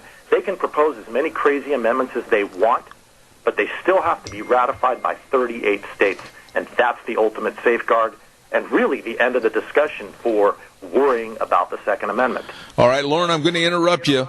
And we have a caller with a question. I'm going to caution the caller. I don't know who it is, but do not take more than 30 seconds for your question. I'm running short on time. Go. Well, if we had a balanced budget amendment, what would think that the Congress would abide by that any more than they ignore the Constitution today? Also, you know, it's not the Constitution is not at fault. It's people like Mike Simpson that rubber-stamped all of the programs of Obama and voted for every one of his proposals. These are the people that need to be replaced. The Constitution is not deficient. It's people like Mike Simpson need to be replaced nationwide, and then we could balance the budget that way. And the resolution should go to Congress to clean up their act and do what they're supposed to do under their oath of office. That's my comment. All right. And respond, please, Lauren, if you would. Thank you. You know, and that's funny because we were hearing that same exact thing 30 years ago. We need to kick the bums out who are blowing up the deficit, put better people in, and that'll solve the problem. That was when the debt was at $2 trillion. We've done that for 30 years. We're now 10 times the size the debt was then, and Congress hasn't cleaned up its act. And if we don't do something as the states, it's never going to get cleaned up, and we will go bankrupt. All right, we have another call with another question. We need better people in Congress, but it's proven that that will not solve the problem. Okay, now, Lauren, I have another caller with a question, and I want to give people ample time to ask you. Quickly, caller, I'll give you 30 seconds for your question. Go. I only need 15. What's to protect the American taxpayer from having to pay taxes through the roof if this goes through? That's all I have to say. All right, answer that, please, Lauren. There is a provision in SCR 108 and all of the other 29 state applications that would allow the convention to put a 2/3 vote requirement on Congress to raise taxes. Because as we all know, if we take away Congress's authority to borrow, they would probably just raise taxes. That's why it's been called the Tax Limitation Balanced Budget Amendment. So when the amendment is passed, it'll require a 2/3 vote in both houses of Congress to raise taxes, making it virtually impossible. All right, and we still have time for a couple of more questions if they want to ask. Lauren and also Marv Hagedorn, and along with Kelly, where are we at right now? People want to know exactly how far along this is. Give me a short answer on that, and then we'll take another call. We're going to be hearing it on the floor at 10:15 on the Senate floor. And then it will, if it passes off the Senate floor, it will go to the House. They'll probably hear it in State Affairs Committee. If it passes out of State Affairs Committee, then it'll go to the House floor. And if it passes the House floor, then it's sent to Congress. It does not need the governor's signature. All right. We have another caller with a question. Go ahead, please. You're on the air. Quickly. Yes, we do not want this. We might need a balanced budget amendment, but this isn't the way to do it. I agree with the first caller, and I think he's right. We can do it through an amendment, just like we did with the 25th Amendment or any of the rest of them. And we don't need a convention of the state. All right. And respond to that, please. I don't know who's got the phone right now, but respond to the caller, please. Well, and I appreciate that. This is Senator Hagedorn, and I understand the concern about that. And that's why the states reacted 4 years ago to start to pull everything together. So we had a very process that we had confidence in. Congress, as I said before, has had the opportunity many, many times to try and do their own work and balance the budget themselves, but they failed us every time. And until we can get that on the books in the Constitution, we can't hold them accountable through the judicial process of balancing the budget. You know, and I don't mean to.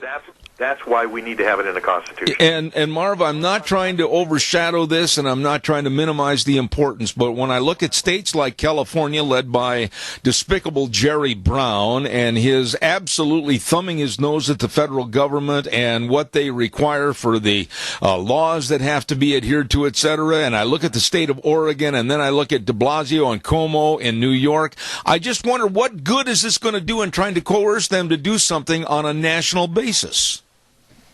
I tell you, Zeb, this is not going to be a process that's going to happen quickly. We've all become addicted to federal spending, to federal overspending. It's going to take a while for Congress to balance the budget and for the states to get used to living within their means as well. This is not going to happen in 1 year's time. Well, I want to say, I'd like you to put Kelly back on the line for a moment. Kelly, I'm almost out of time, and I think in fairness, because you represent the people here in this area, Senator Kelly Anthon, I'd like you to have the final remarks on your thoughts about SCR 108. I'm not totally convinced, and I'm going to be very honest with you. I've got to have some real hard thought and more study on this. Your thoughts? Well, Zeb, you're taking the right approach to dealing with matters of the Constitution. You don't make changes to the Constitution of the United States without a lot of serious thought and a lot of serious study. And this is a process that we're engaging in. This is not an overnight thing. But that's why I thought I'd better bring the experts on today for my constituents, for your program, to make sure that those who are interested, and everyone should be interested, are being educated, because there's a lot of false information out there about this. But as always, Deb, I appreciate the forum, I appreciate what you do. And I'm happy to answer questions of my constituents if they want to give me a call. And I was going to ask you about that, Kelly, because I think a lot of people say, well, yeah, gee whiz, what do I do? What numbers do I call? How do people reach you up at the legislative session? So if you go onto your the web page for the Idaho legislature, there are a number of ways that you can contact me by email. I think I've given you my cell phone out over the waves before. I'll do that again, 431-5863. If I'm not in a meeting, I'll try to answer that call. I want to hear from you. Call me at home. Call me in the evening. Home number 654-4099. All right, I'm going to do this, and I only have about a minute and a half left, so caller, make it brief. You're on the air, Senator Kelly Anthon. Go fast. Okay, Zeb. I just wanted to say one word. Won't do any good because we have a balanced budget in the state of Idaho, and they get around it with Garvey bonds. All right. Kelly, you want to respond to that, please? Well, you know what? It's important for us to always be looking at how we're taking on debt. And what the caller is identifying is there are a lot of different ways to skin a cat. And so we always have to be vigilant. We have to be vigilant with the programs that we administer to make sure that we're not causing debt for the Idaho people. You know, and Kelly, let me just jump in here. I've got to get into it. Itself considers the debt service that has to be paid. Okay. I want to say thank you. Listen, gentlemen, I don't mean to be abrupt, but the clock dictates to me how much time I can give you, and the clock's yelling at me right now to say goodbye. I want to thank Marv Hagedorn and Lauren Entz, and I want to thank Kelly Anthon for being on the program this morning. I'm sure I'm going to have a lot more questions. I'm sure that the audience is going to have a lot more questions. But to Senator Kelly Anthon, Kelly, call me after the program, and we'll arrange another time we can talk longer about this. Would you do that?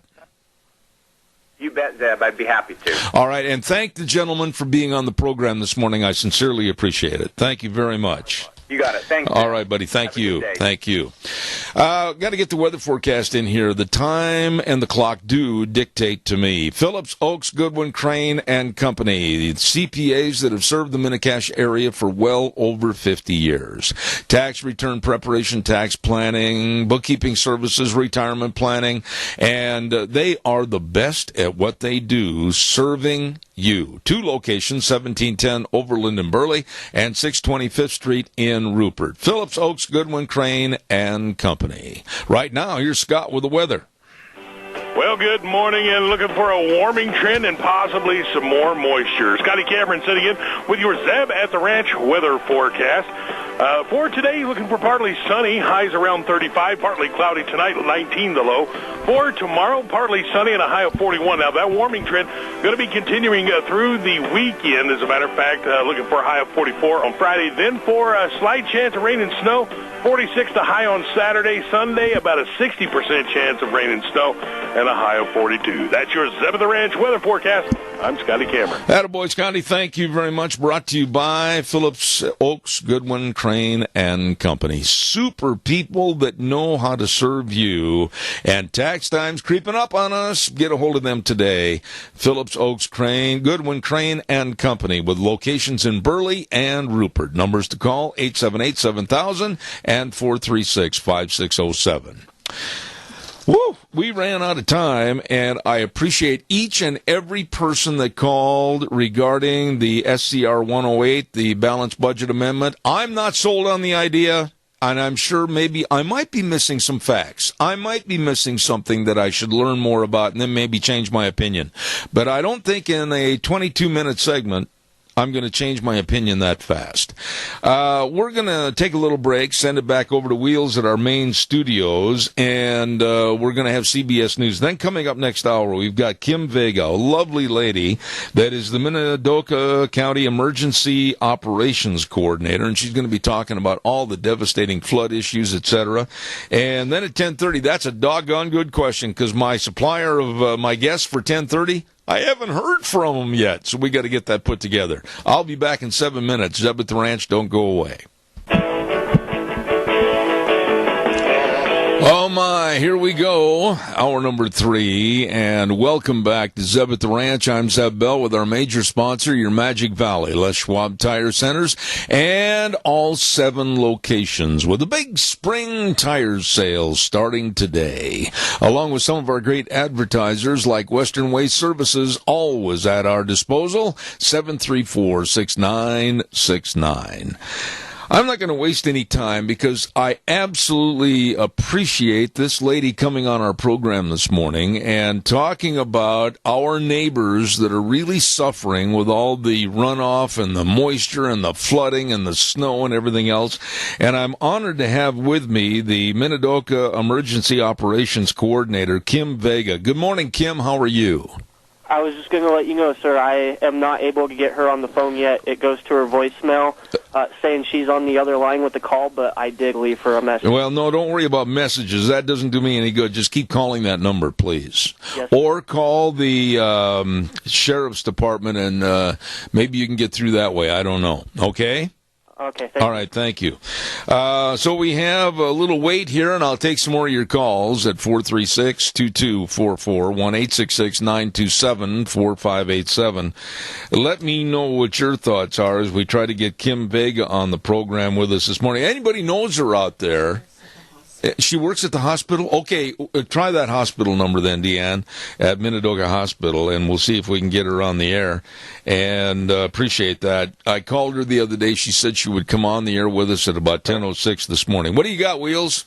She's on the phone for you. Thank you, sir. Appreciate it. Kim, you scared me there for a moment. I thought you forgot.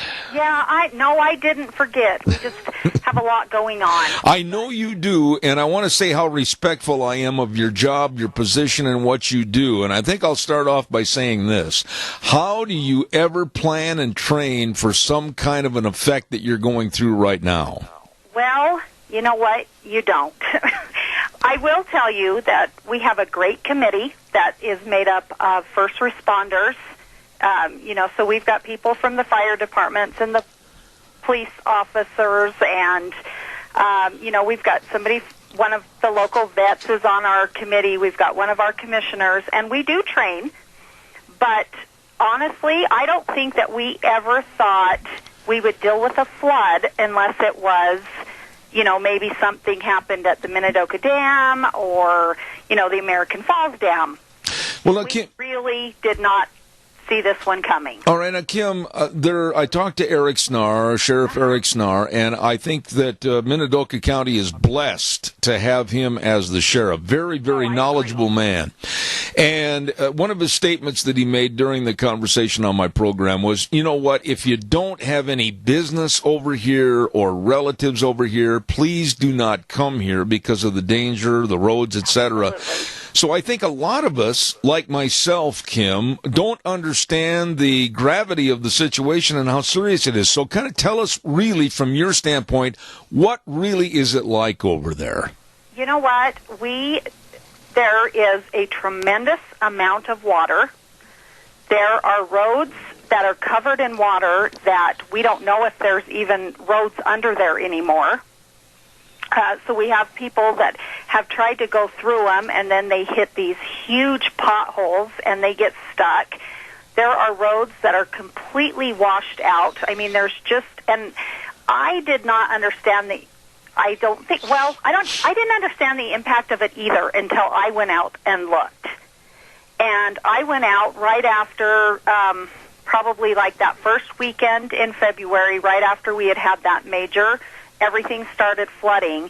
And I couldn't believe it because I've always kind of lived in the city, in town here. Mm-hmm. So I'm not out on those roads a lot, and that's what I depend on all those first responders for, is because they know those roads. They know what's going on. And so when I had one of them take me out and look at them, I couldn't believe it.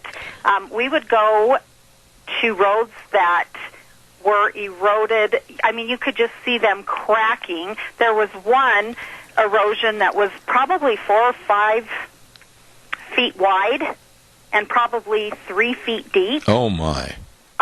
Yeah, and there are several roads like that. Well, let me ask you some obviously naive questions on my part, because I have not seen it, nor do I understand how bad that could be. What about the homeowners and the property owners? A, how are they getting to work, or how are they getting to get groceries, or what's the status on their homes? Bring us an update on that. Well, from my understanding, and there have been several people that have had to leave their homes, whether due to damage or just because they can't get in town, and we offered to set up a Red Cross if the need was there. What we run into, though, is, this is a good community. Everybody seems to have a friend or a family or something that can step in and help them out. But from what I understand, there's some people that live like towards, 900 north, 1300, and they are having to go completely around, almost up by the Twin Falls, I think that's called Crestview, just to get into town. Well, that was my question. You would not dare come through those roads. That was my question, Kim. I think maybe to tell the people how big an area, do you have any coordinates as to how many miles, how big this area of flooding is? Well, I can tell you, and I might be able to find some coordinates here. I have so many notes and so many pictures that I'm not even sure, but I do know that we were told in our report this morning from the Highway District that there is probably up about 900 north. they received about 4 more inches of snow. Oh, no. And it's about a 4-mile stretch across. Oh, my. Now, we still have about 30% of snow from the first snowfall that we are waiting just until it starts melting, which, given the temperatures, we're thinking probably this weekend. Yeah. The issue we have is that it warms up, and it melts, and it floods, and then it freezes. Yeah. And it's done that to us twice, so we're kind of gearing up for phase 3, basically. Let me ask you this part of it, Kim. And this program's heard all over the world, literally. And I have calls from Japan and England, etc., that listen. Tell us, what about the water itself? I mean, you're talking a lot of water, you're talking a lot of depth, and you're talking a lot of destruction of the homes and the property and the machinery. But my question would be, what about the animals? Where have they gone? You know what? The animals, so far, from what we've been told, because that's been one of our huge priorities, especially dairies and cattle farms, we've been told that for the most part, the ones that have been in danger, they've been able to move them prior and get them to more safe. So, I don't know whether it's been, other dairies, other properties. We kind of just get a basic overall report. But I do know that the ones that have had some issues have been able to get their animals out of there. But there are a lot of animals that are still out there because the flooding has gone down, and you drive out there, which, like I said, I don't recommend. There's a lot of livestock and animals just kind of out there grazing in the water. Yeah. What about the situation, as you know and I know, it's not going to get better, it's going to get worse over the next couple of days with warmer temperatures and an increased amount of power, probably next week having more snow. Right. I mean, this problem's going to exacerbate itself for a long time to come. What are you going to do? It is. So let me tell you what we did. So the county, we did a county declaration on, I want to give you the wrong dates, on Thursday, February 9th. Basically, a county declaration allows the county to go in to start moving, maybe money around in different budgets. They're able to get resources where immediately, where before, it might be that you have to have so many bids, stuff like that. But that quickly went to a state declaration. We filed for a state declaration on February 10th, the following day. And what that did is that opened up the state resources to us.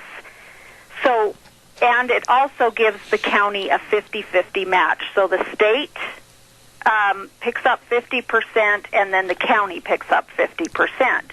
Now, when we did that opened up the Idaho Office of Emergency Management.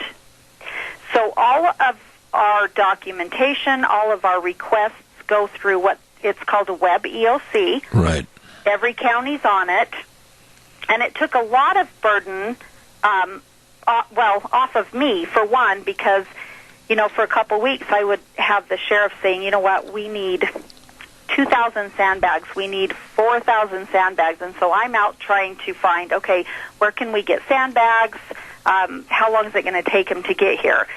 So the very first day that we were on the state declaration, I was able to say to the state, we need 50,000 sandbags, and boom, they had them to us like the next morning. Wow.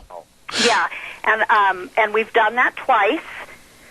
And I think at one time we got some from one county, and then we got some more from the Army Corps of Engineers, right. Which that kind of brings me back to your question. So we said to the state, okay, we don't know what to do with this water. We have no idea, and it just keeps coming. So they put in a request, and we had a conference call with, like, the water departments and the Army Corps of Engineers. So we do a conference call, and we tried, we send them pictures, and we talk to them, and they said, okay, let me see what we can do. We're going to try to work on a plan. So then we got a call back that day that said, you know what, they're going to come out and assess the situation. So they got here Friday afternoon, and I'll tell you, the two gentlemen that were here, they were just like, you know what, we had no idea. Until you come and see this for yourself, you have no idea how much water is out there. So they worked with our local groups and our irrigation districts the entire weekend, and they have actually came up with a couple different plans, and one of them right now, the first plan was they thought that they could pump all of it into, it's called King's Spill. Mm-hmm. So they kind of thought, you know what, if we can get everything that we can going to King's Spill, then we should be fine. But by Sunday morning, King's Spill was almost full. Oh, my. Oh, so my. They had to go back, reassess it, and now, and it has just, and I don't know, I'm not out in the field. I've seen the pipes. I know that the irrigation districts have worked together to, they're huge. They've got 4, 5, 6 of these pipes that are running, and we're running the water to, I want to make sure I tell you the right.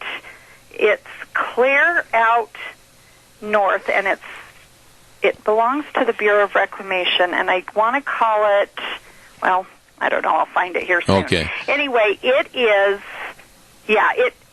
I think, as does everybody else, that is probably where the remainder of it's going to go, and we're going to continue pumping there. Okay, now, Kim... Oh, it's called Going Sump. Yeah. Going Sump, okay. Yes.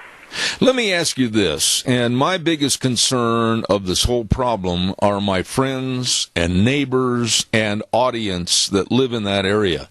What can I do? What can my program do? What can my company do to help some of these folks? And I hate to even ask this part of the question because I don't want to hear a negative answer, but you have to be honest. How many people have really lost almost everything and possibly not enough insurance to cover it? Well, you know what? We have, I think, right now, four homes that we know of that have been destroyed completely. Oh, no. Several others that have extensive water damage. So this is, if I could get one message out today, this would be it.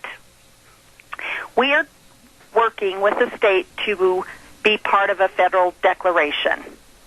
If we can become a federal declaration, because right now with a state declaration, there really isn't a lot of resources and help out there for homeowners.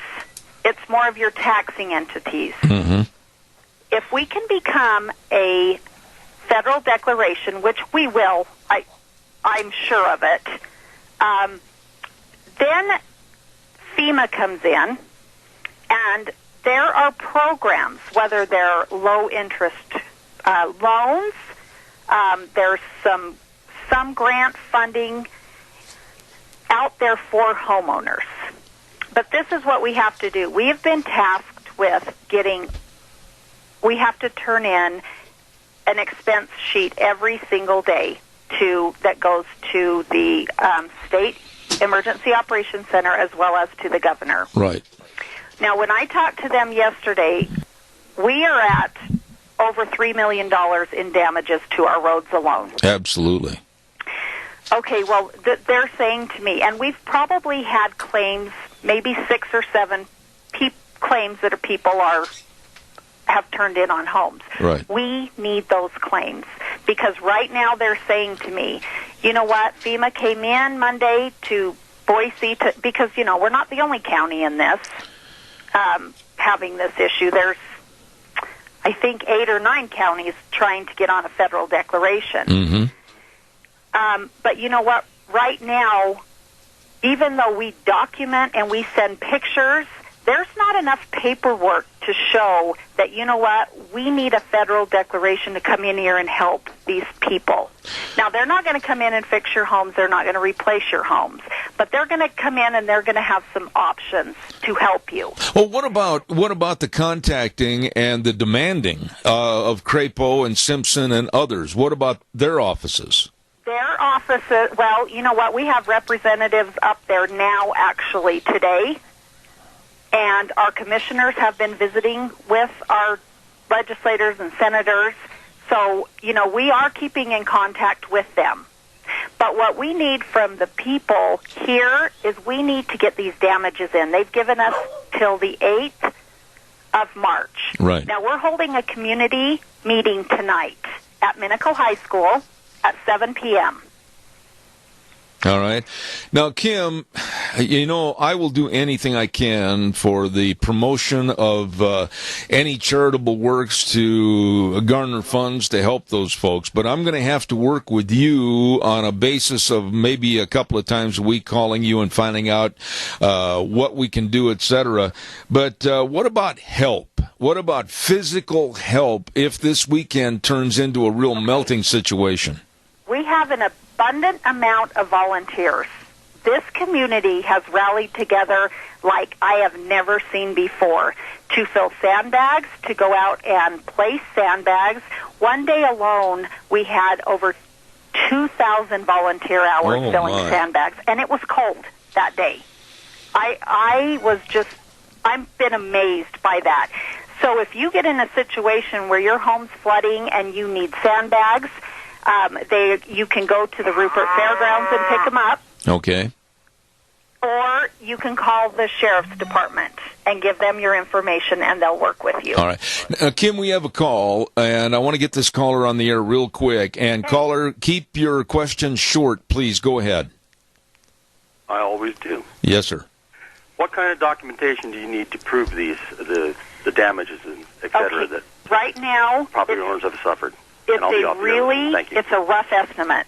There is a form that you can get online, or you can get it at the Minidoka County clerk's office, and it's a damage assessment. It's a one-page. You just fill it out. It's a rough estimate. You don't have to go out and get huge, contract bids or anything, and we need pictures. Okay. That's from the property owner, right? And get that back to us. Okay. Now, Kim, that is the property owner. They have to have the responsibility to do that and get it in, right? They do. Okay. And the deadline you mentioned is March 8th, is that correct? I have to have everything by 5 p.m. So, I have to have time to get it in. So, yeah, the sooner the better. What about the fact of the families that you've talked to and others that have been dispossessed of their homes and their availability to get their clothing, etc.? Is there any need of that type of thing that we can help garner through the radio?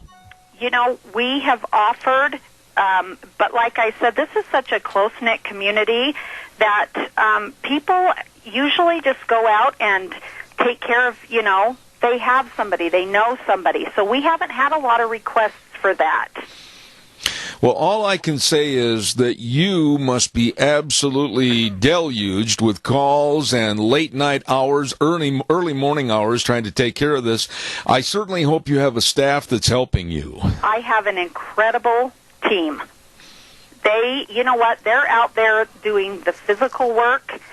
There's some of us in here trying to put all the paperwork together and stuff like that. But this whole community has been amazing. But yes, we have a very, very good, responsible Emergency Operations Center team that has stepped up. And, they're working every day, 12 hours, just like everybody else. All right. 15 hours, whatever it takes. Now, let me ask you this. I'm almost out of time in this segment, but I want to get this promoted. I hate to have more phone calls coming into your office, but who do they call? What number do they call? They can call 436-7111. That's a hotline that has been set up, and they can, get you the forms, tell you what you need, etc. Okay. If the situation changes, bad or good, I hope that you'll call me during my program. I'll interrupt anything I'm doing on the air, and we'll put your message out if we can be of any assistance whatsoever. Okay. Kim Vega, I certainly appreciate your time this morning. Well, thank you. The Minidoka Emergency Operations Coordinator and a lovely lady, a hard-working lady right now. Kim Vega, thank you again for being on the show. All right. Thanks, Zeb. God bless. Thank you. Bye-bye. Wow. I have not seen that incredible devastation on the north side. And according, like I said, with my previous conversation with Sheriff Eric Snar, if you don't have business there, don't come here to just gawk and get in the way. But I, as a journalist and a broadcaster, I would love to get over there and see this so that I can interpret the situation to you on the radio, because I know a lot of people are really devastated. A lot of people are crestfallen as to what's happening. And if there's any way, and I think Deanne and I both speak in unison on this, if there's any way we can be of some assistance or some help to those, I don't care how many, I don't care how few, we'll try to do our best on this program. We're waiting to find out who's going to be on the air this next half hour, and right now we don't have anything lined up, Deanne says, so we're just going to have an open forum for the next segment coming up in a couple of minutes, and we'll take your calls, whether it's in regards to the flooding over on the north side or the counties that we've talked about or any other issue. The speech last night from President Trump, you name it, we'll try to get it on the air, but right now we're going to send this back over to Wheels at our main station. We'll be back in about 3 minutes. And now, back to Zeb at the Ranch on AM 1230 KBAR. To reach Zeb, call 436-2244 or toll free 1-866-927-4587. And now, here is Zeb. Oh, thank you very much, and welcome back to our last half hour. And I will have a guest in just a moment, a very dear friend of ours, and he'll be calling in, I think, to the station. Want to remind you again about Ag Express, looking for drivers, full and part-time positions, and retired folks are welcome to call. And I'm going to give you the numbers right now. You can call Dale and Paul at 438-8886, Alan in Twin Falls 731-2495, or Russ in the Burley area 431-7175. They'll work around your schedule 2 or 3 days a week, whatever works best for you, and home every night. That's the key right there. And they've got great vacation plans, benefit plans. You give them a call. Ag Express, looking for drivers. You give them a call today. Also, real quick, I want to remind you about the Sheridan Bull Sale. That's coming up this Saturday, 22nd Annual Bull Sale at the Burley Auction Yard, 1 p.m. Saturday, March 4th. Don't you miss it. Lunch provided at noon. Patty's doing the cooking. Cordell and Patty Sheridan, excellent people working and serving you in the livestock business with the best of Gelbvieh, Angus, and Balancer bulls. And this is their annual sale, and this sale is known all over the West as being one of the best. Cordell Sheridan and Sheridan Ranch 22nd Annual Bull Sale this Saturday, March 4th, 1 p.m., Burley Livestock Sale Yard. And, Wheels, do we have a call waiting over there? Yes, sir. Bert Stevenson is on the phone. You know, Wheels, I want to compliment you. Thank you. I know we've kind of rushed things together and appreciate your help over there. Thank you very much. No problem, All sir. right. Anytime for you.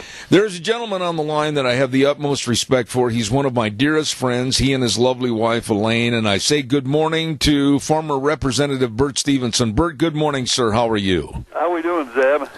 Well, my concern this morning is not for myself, my wife, or anybody over here, because we're high and dry, but my heart and my thoughts are with the people that are friends and audience members over in your area, because I don't think we really know, I don't know how bad those floods are over there. Zeb, this is a strange year when it comes to water and flooding. As far as the roads and those kind of things, it's been a disaster on them. And people flooding their homes and that. But we've still got lots of snow out north here. It's froze up. The water's kind of quit running. But one of these mornings we're going to wake up and it's going to warm up and it'll be running water back down. Well, let me ask you this then, Bert. I mean, we're looking at, this is only the 1st of March. And historically, we get a lot of snow, a lot of rain, and a lot of bad weather in the month of March. And your area over there sounds like it's already capacitied out and there's no room for anything and it's severe flooding. What are you going to do? Well, Zeb, it'll depend on how it comes off. Cap Holly Lake has started to come down now. They've been pumping it into the canals, and they've, of course, with the storm the last 2 days, blowed the canals full of snow, and they're using excavators to clean the snow out of there to keep that water running. They'll run it down to just south of the landfill, and that'll take a lot of water there. Mm-hmm.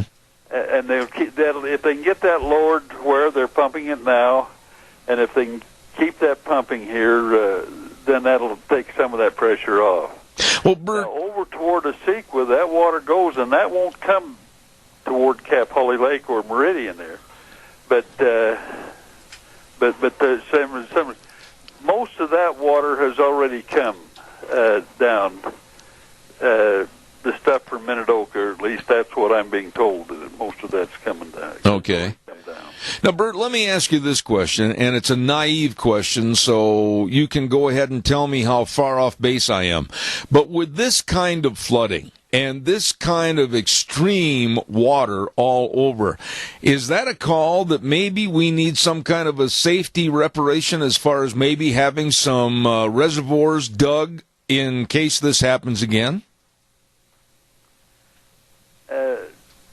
Zeb, we've created part of our own problem here on this. Now, I say we, I'm talking about the people here on the north side. We used to have lots of ditches and stuff, and behind each one of them was a low spot and would hold water. Now we've gone to sprinkler. We farm everything right up to the edge of the road, and so that water, once it starts running, it's going to the lower spots. Yeah. And so we've created some of our own problems. And Zeb, I'm a little reluctant to recommend that we go out and dig a bunch of channels right now. Yeah. We have a caller with a question for you, Bert. So if we could take this caller quickly. Go ahead, caller. You're on the air with former Representative Bert Stevenson. Go ahead, please. Yeah, Bert, the question I have is why can't we punch some holes and put this water down in that aquifer and take care of that? All right. I agree with you 100%, and that's one of the reasons in years past we haven't had nearly the flooding, is because the A&B project had wastewater wells all over the place. DEQs required them for liability reasons to seal off all of those, or a lot of those wells. There may be still a few, but not very many of them still around. Bert, and I don't disagree with you about having wells, but the monitoring, and part of the reason is the very situation we've got over in Shoshone now. Yeah.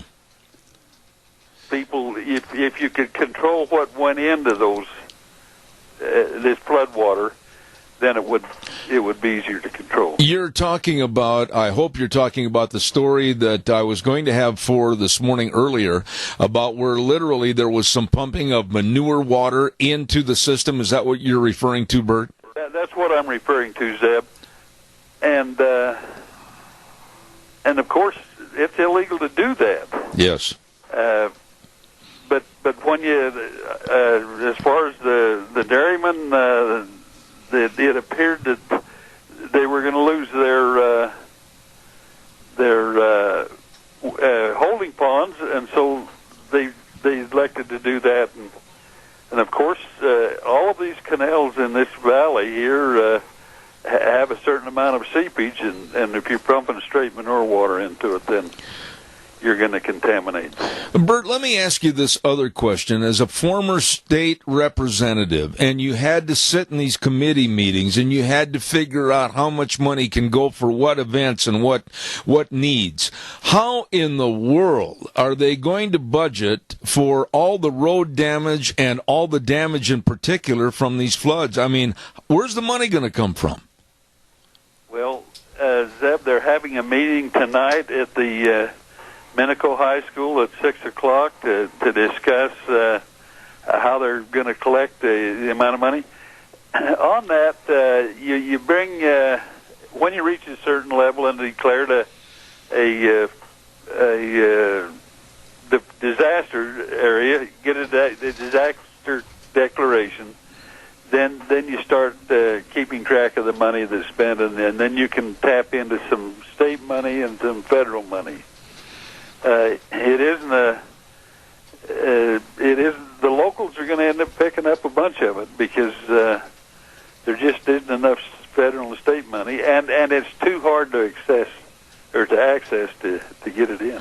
I had last hour, I had the lovely lady Kim Vega, the Minidoka Emergency Operations Coordinator, and I, for one, Bert, have not been over there in that area after talking to Sheriff Snar, and he suggested that people please, if they don't have business or property there, to stay away. I have no idea how bad it is, but she painted a very optic picture that must be terrible. In some of those areas where people have lost their homes, the roads are gone, their animals are turned out. It must be terrible over there. Well, and there is that, and there's people that have to walk down you've had Gary Shoresman on your program. His house sits right on the edge of it there, and he has to walk in a quarter of a mile of road there to get to his house. Wow! Parked his cars out. It's a bad deal, Zeb, and we've seen this happen in the past, but it's never hung on as long as this, nor did we have as much snow as we ended up with this year when the water started to run. What about... And when you get a rain on that, and we've got the same problem, and probably in the next week or two I'll talk to you on that, Zeb. They've started releasing water yesterday from American Falls. My computer's down, so I'm not able to... us country people, we don't always have access to this modern technology. But... So I don't know how much they're releasing today, but I do know that they'll be up to 2,700 coming out of Minidoka. I see. Right shortly. What does this do? Maybe nothing, maybe everything. What does this do looking at now the 1st of March, and we could be looking at least, and I hope I'm wrong on this, another 2-3 weeks if the weather doesn't straighten up, of more flooding, more moisture. What does this do to agriculture planning for the spring? Well, Zeb, last Saturday I talked to a fellow from south of Burley, and 3 years ago his neighbor was planting sugar beets on the 25th of February. Oh, my. And here we're going to be, Zeb, it just all depends on what the weather does. If we get a lot of hot weather or warm weather and winds, that ground we won't be too far behind the end of March that we'll be able to start. But, let me ask you this, Bert, with all the flooding over in that area, and sure, I talked to Kim and she said the people are out and they're certainly hoping and praying their buildings and their homes are not going to be destroyed.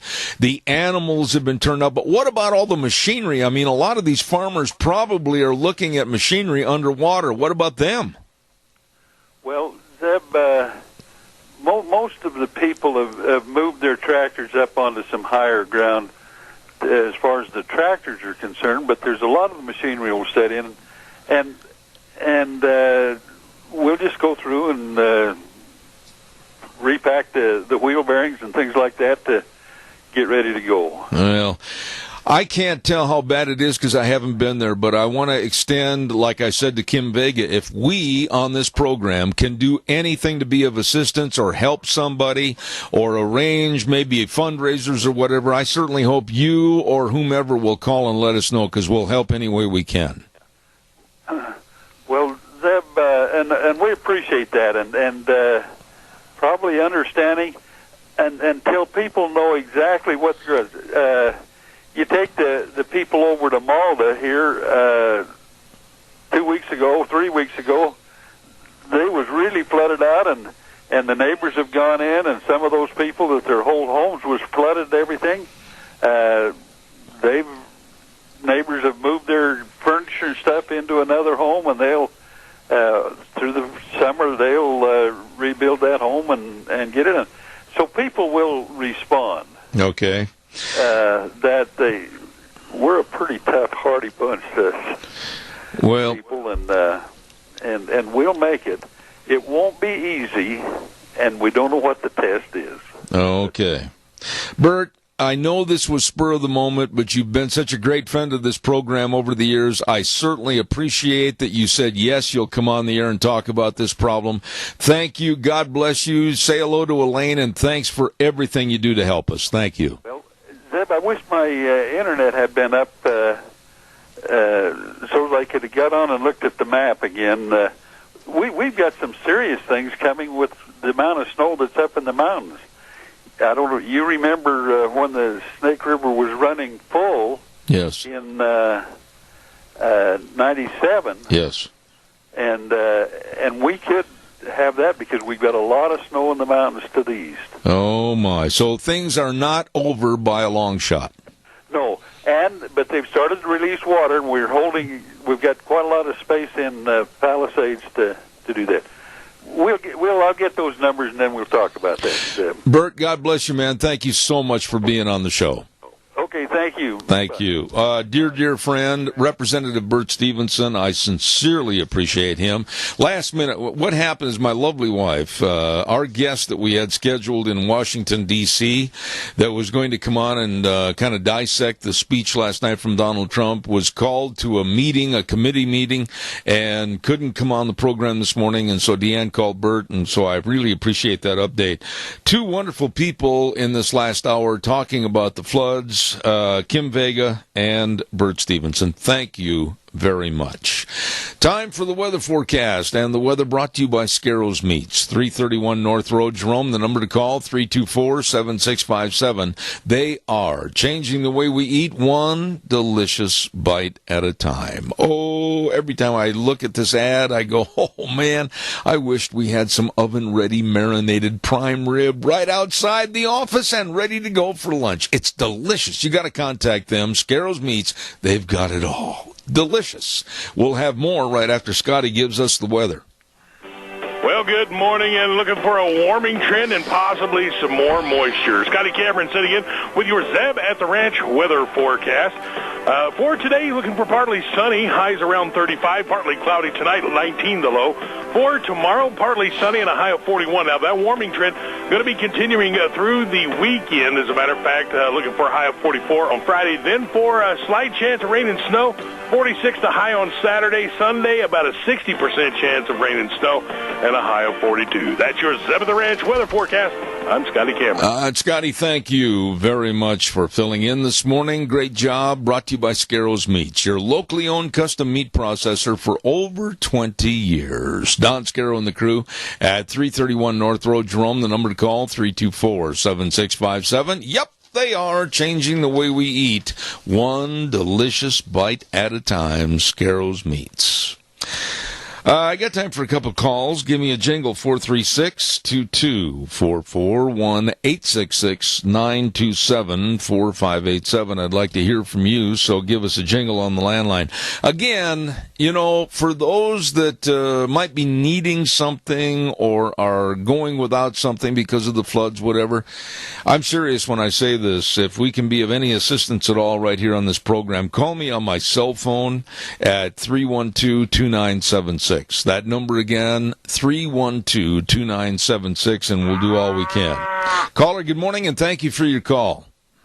Good morning. Yes, sir. I don't know if you talked about this before, but they're having a community meeting about the flooding. Yes. At Minico High School tonight at 7 o'clock. Yes, I had the Minidoka Emergency Operations Coordinator, Kim Vega, talk about that, and just in the last 10 minutes, Representative Bert Stevenson talked about it, but it never hurts to read. No, I want to tell you how much I thank you for your call on that, because it's a very important meeting. Why don't you emphasize the place and the time again? 7 o'clock at the Medical High School Auditorium, 292 West. It's right across the street from the radio station. Yes, sir, and thank you for your call. That meant a lot. Appreciate it. Thank you. Thank you, Dave. You bet, sir.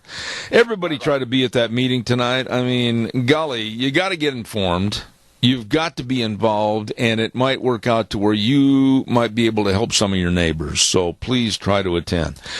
I've never seen anything like this for a long time. I mean, winter just will not tuck its head under the wing and go away. It just absolutely keeps coming back. And I know a lot of people saying, well, that's just the way it is. Well, we're not used to it here. I don't remember a winter like this since 92 and 93. But, oh my goodness, enough is enough. And my heart does go out to all the folks that are just absolutely sitting there watching the water build up and get deeper and the roads wear out. I feel sorry for all the people that work for the highway departments and everything else because, man, they're going to be looking at some long hours and many, many days of trying to get the transportation restored again. So, anyway, give me a call, 436-2244, 1-866-927-4587. You know, I try my very best on this program to get the most interesting people available all over the United States. And believe me, it's not one of these shows where I just show up in the morning and the phone lines are open and they just happen to call in. It takes a lot of coordinated effort between my lovely bride, Deanne, and myself in getting these people on the air. One of the nicest people and one of the nicest organizations that I have worked with in a long, long time is back in Minnesota with the folks at an ad that I know you've seen on television a million times, MyPillow. And what we have got planned for this next Monday morning at 10:30 is having the owner, Mike Lindell. He has very cordially accepted an invitation to come on the program and talk about his business, how it grew, and also very personal about his life story, which you're going to be just knocked back on your pockets when you hear what has happened to this man and what he did to overcome his problem and build a company that is now one of the biggest and wealthiest anywhere, the MyPillow Company. And I know you see his ads, and he's a very devout Christian, and we're certainly looking forward to having him on the air. That's going to be this next Monday at 10:30. Mike Lindell with the MyPillow is going to be on the air. So I want to also remind you that a big tire sale is going on, and that's, of course, as I drop all the papers, helter-skelter all over my desk, big spring tire sale going on at your Magic Valley Les Schwab Tire Centers. Oh, my goodness sakes, they've got the Ultra Z900 for your passenger cars starting at just $116.99, ultimate in tire technology, and up to an 80,000-mile warranty. Holy cow. And then, of course, for your pickups and SUVs, the backcountry all-terrain tire. They've got tires for every driving need, all the different tread designs, everything at all 7 locations of your Magic Valley Les Schwab Tire Centers. The best brake service, absolutely the best. Front end alignment, shocks and struts, batteries, you name it, they can do it. They can help. Lane and Rupert, Dave on Blue Lakes and Twin, Mike and Buell, Mike and Jerome, the Twist family in Paul, Daniel on Poline in Twin Falls, and Randy on Overland in Burley. The best. Your Magic Valley Les Schwab Tire Centers. Coming up on the program tomorrow is Thursday, and I haven't got a clue what we're going to do for the entirety of the program yet. I haven't finalized a lot of that, but we're looking forward to it. We are going to have, and this is kind of interesting for me, I don't know that much about rugby, and the dear folks connected with the Mano rugby team at Burley that are going to be at Stokes Food Market this Saturday, March 4th, and they're trying to gather funds for their teams. I think it's a wonderful event. They're going to be bagging groceries and loading them into your vehicles for a donation to their rugby team. Well, a lady by the name of Sonia Jones Moon is going to be on the program tomorrow talking about rugby and about the boys and girls teams. And I understand the team that they've got in Burnley pretty doggone good. And we're going to talk about rugby tomorrow during the, what time is it? 9:15, from 9:15 to about 9:30. So I'm looking forward to that. It should be very interesting and kind of a new sport and novel to this area. But boy, I understand the kids that play it here, they're pretty good. So we'll hear about that tomorrow. Let's see what else have we got real quick. Lunch Bunch. I have been asked to comment about Lunch Bunch. I'll do that real fast. We are looking at March 16th. March 16th at Denny's Restaurant, America's Diner. I feel so bad about, we've had so many cancellations during the last couple of months because of the weather. I couldn't help it. The weather kind of came in and dictated to us. And so we're shooting again for March 16th. Caller, I've got exactly 30 seconds, nothing more. Go ahead. Okay, I think the Democrats learned something today. The market is up over 300 points, and I think they're finding out that this country does not want globalism, socialism, or communism. Amen, Tony, and we'll see you Sunday. Have a good day, buddy. Okay, bring your appetite with you. All right, thank you. Okay. Oh, my goodness. That's it for today. I'm going to wrap it up, put it back in the box, and say thank you to everybody, and I mean that. Thank you to everybody for your calls and your comments, and we'll see you tomorrow morning at 8:06 right here on Zeb at the Ranch. And remember, the way things were are the way things ought to be.